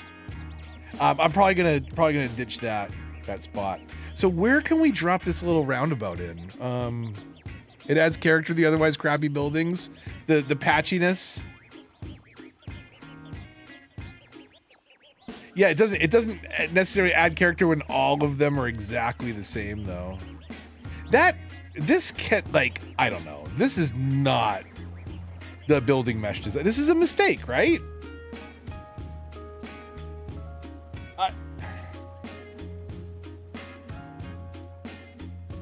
Paid money for this. Gotta love it. Okay, where can we get the worst roundabout in the world in? You know what? Let me do this. I'm gonna save.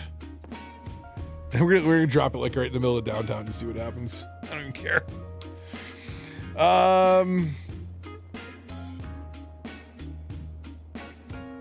I want to put it somewhere that's at least trafficked enough that will get a bunch of cars parking on it. I don't really have a good spot for it, honestly, though. Here, we'll start building out over this way.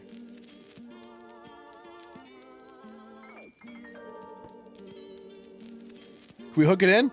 Beautiful. Look at that. So nice. 3 times speed. Is anybody going to come over here for any reason?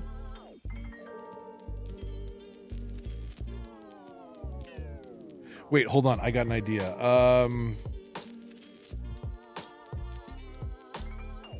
Let's really mess this thing up.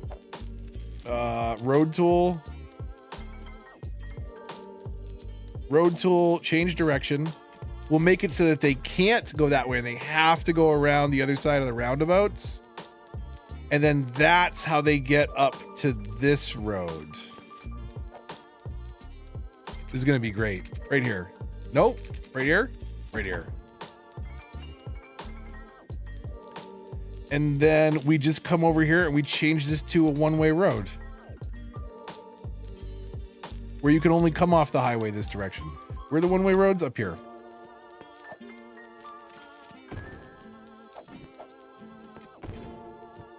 So if you want to get off the highway, now you got to go around the roundabouts.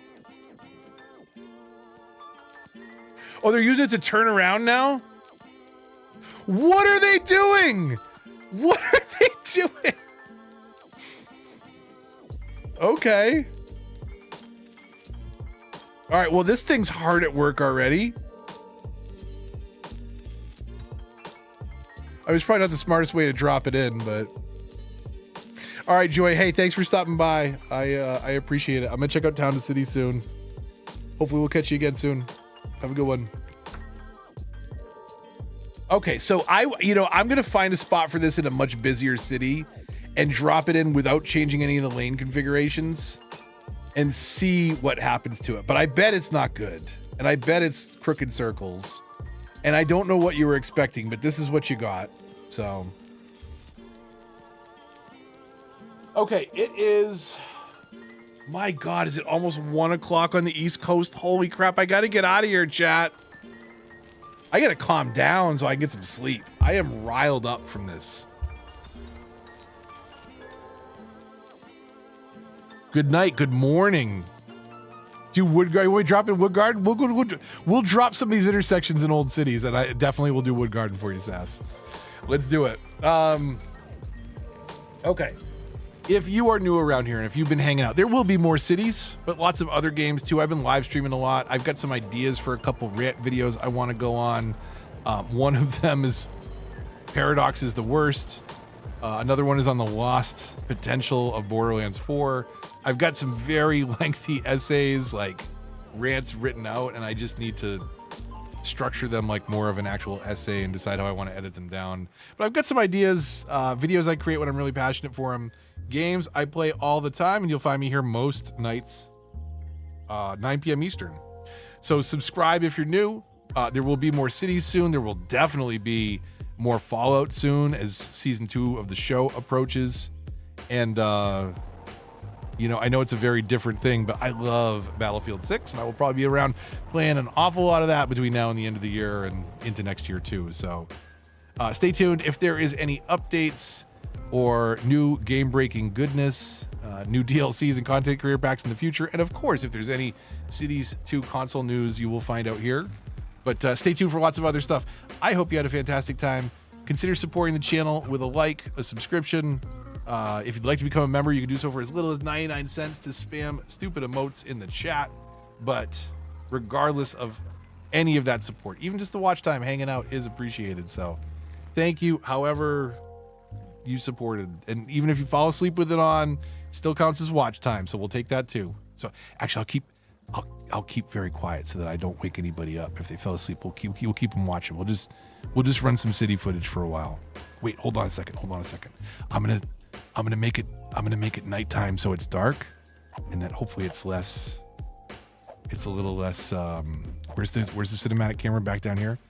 Okay, hold on. Wait, I got another step that we gotta do. We got to go in here into music. We got to find, where are the lullabies? Here's the hold on, lullabies. Let's find a lullaby. Okay, good night, everybody.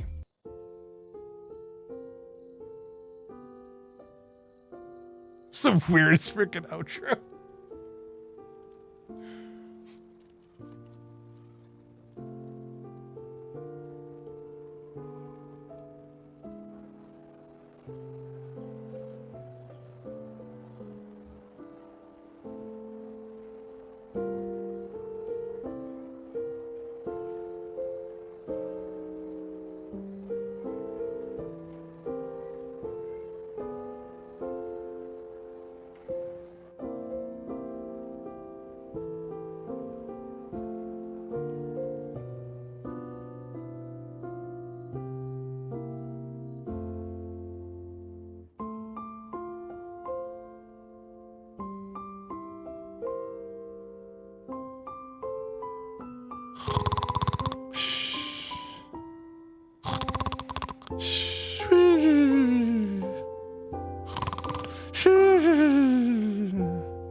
Oh God, I had a horrible nightmare.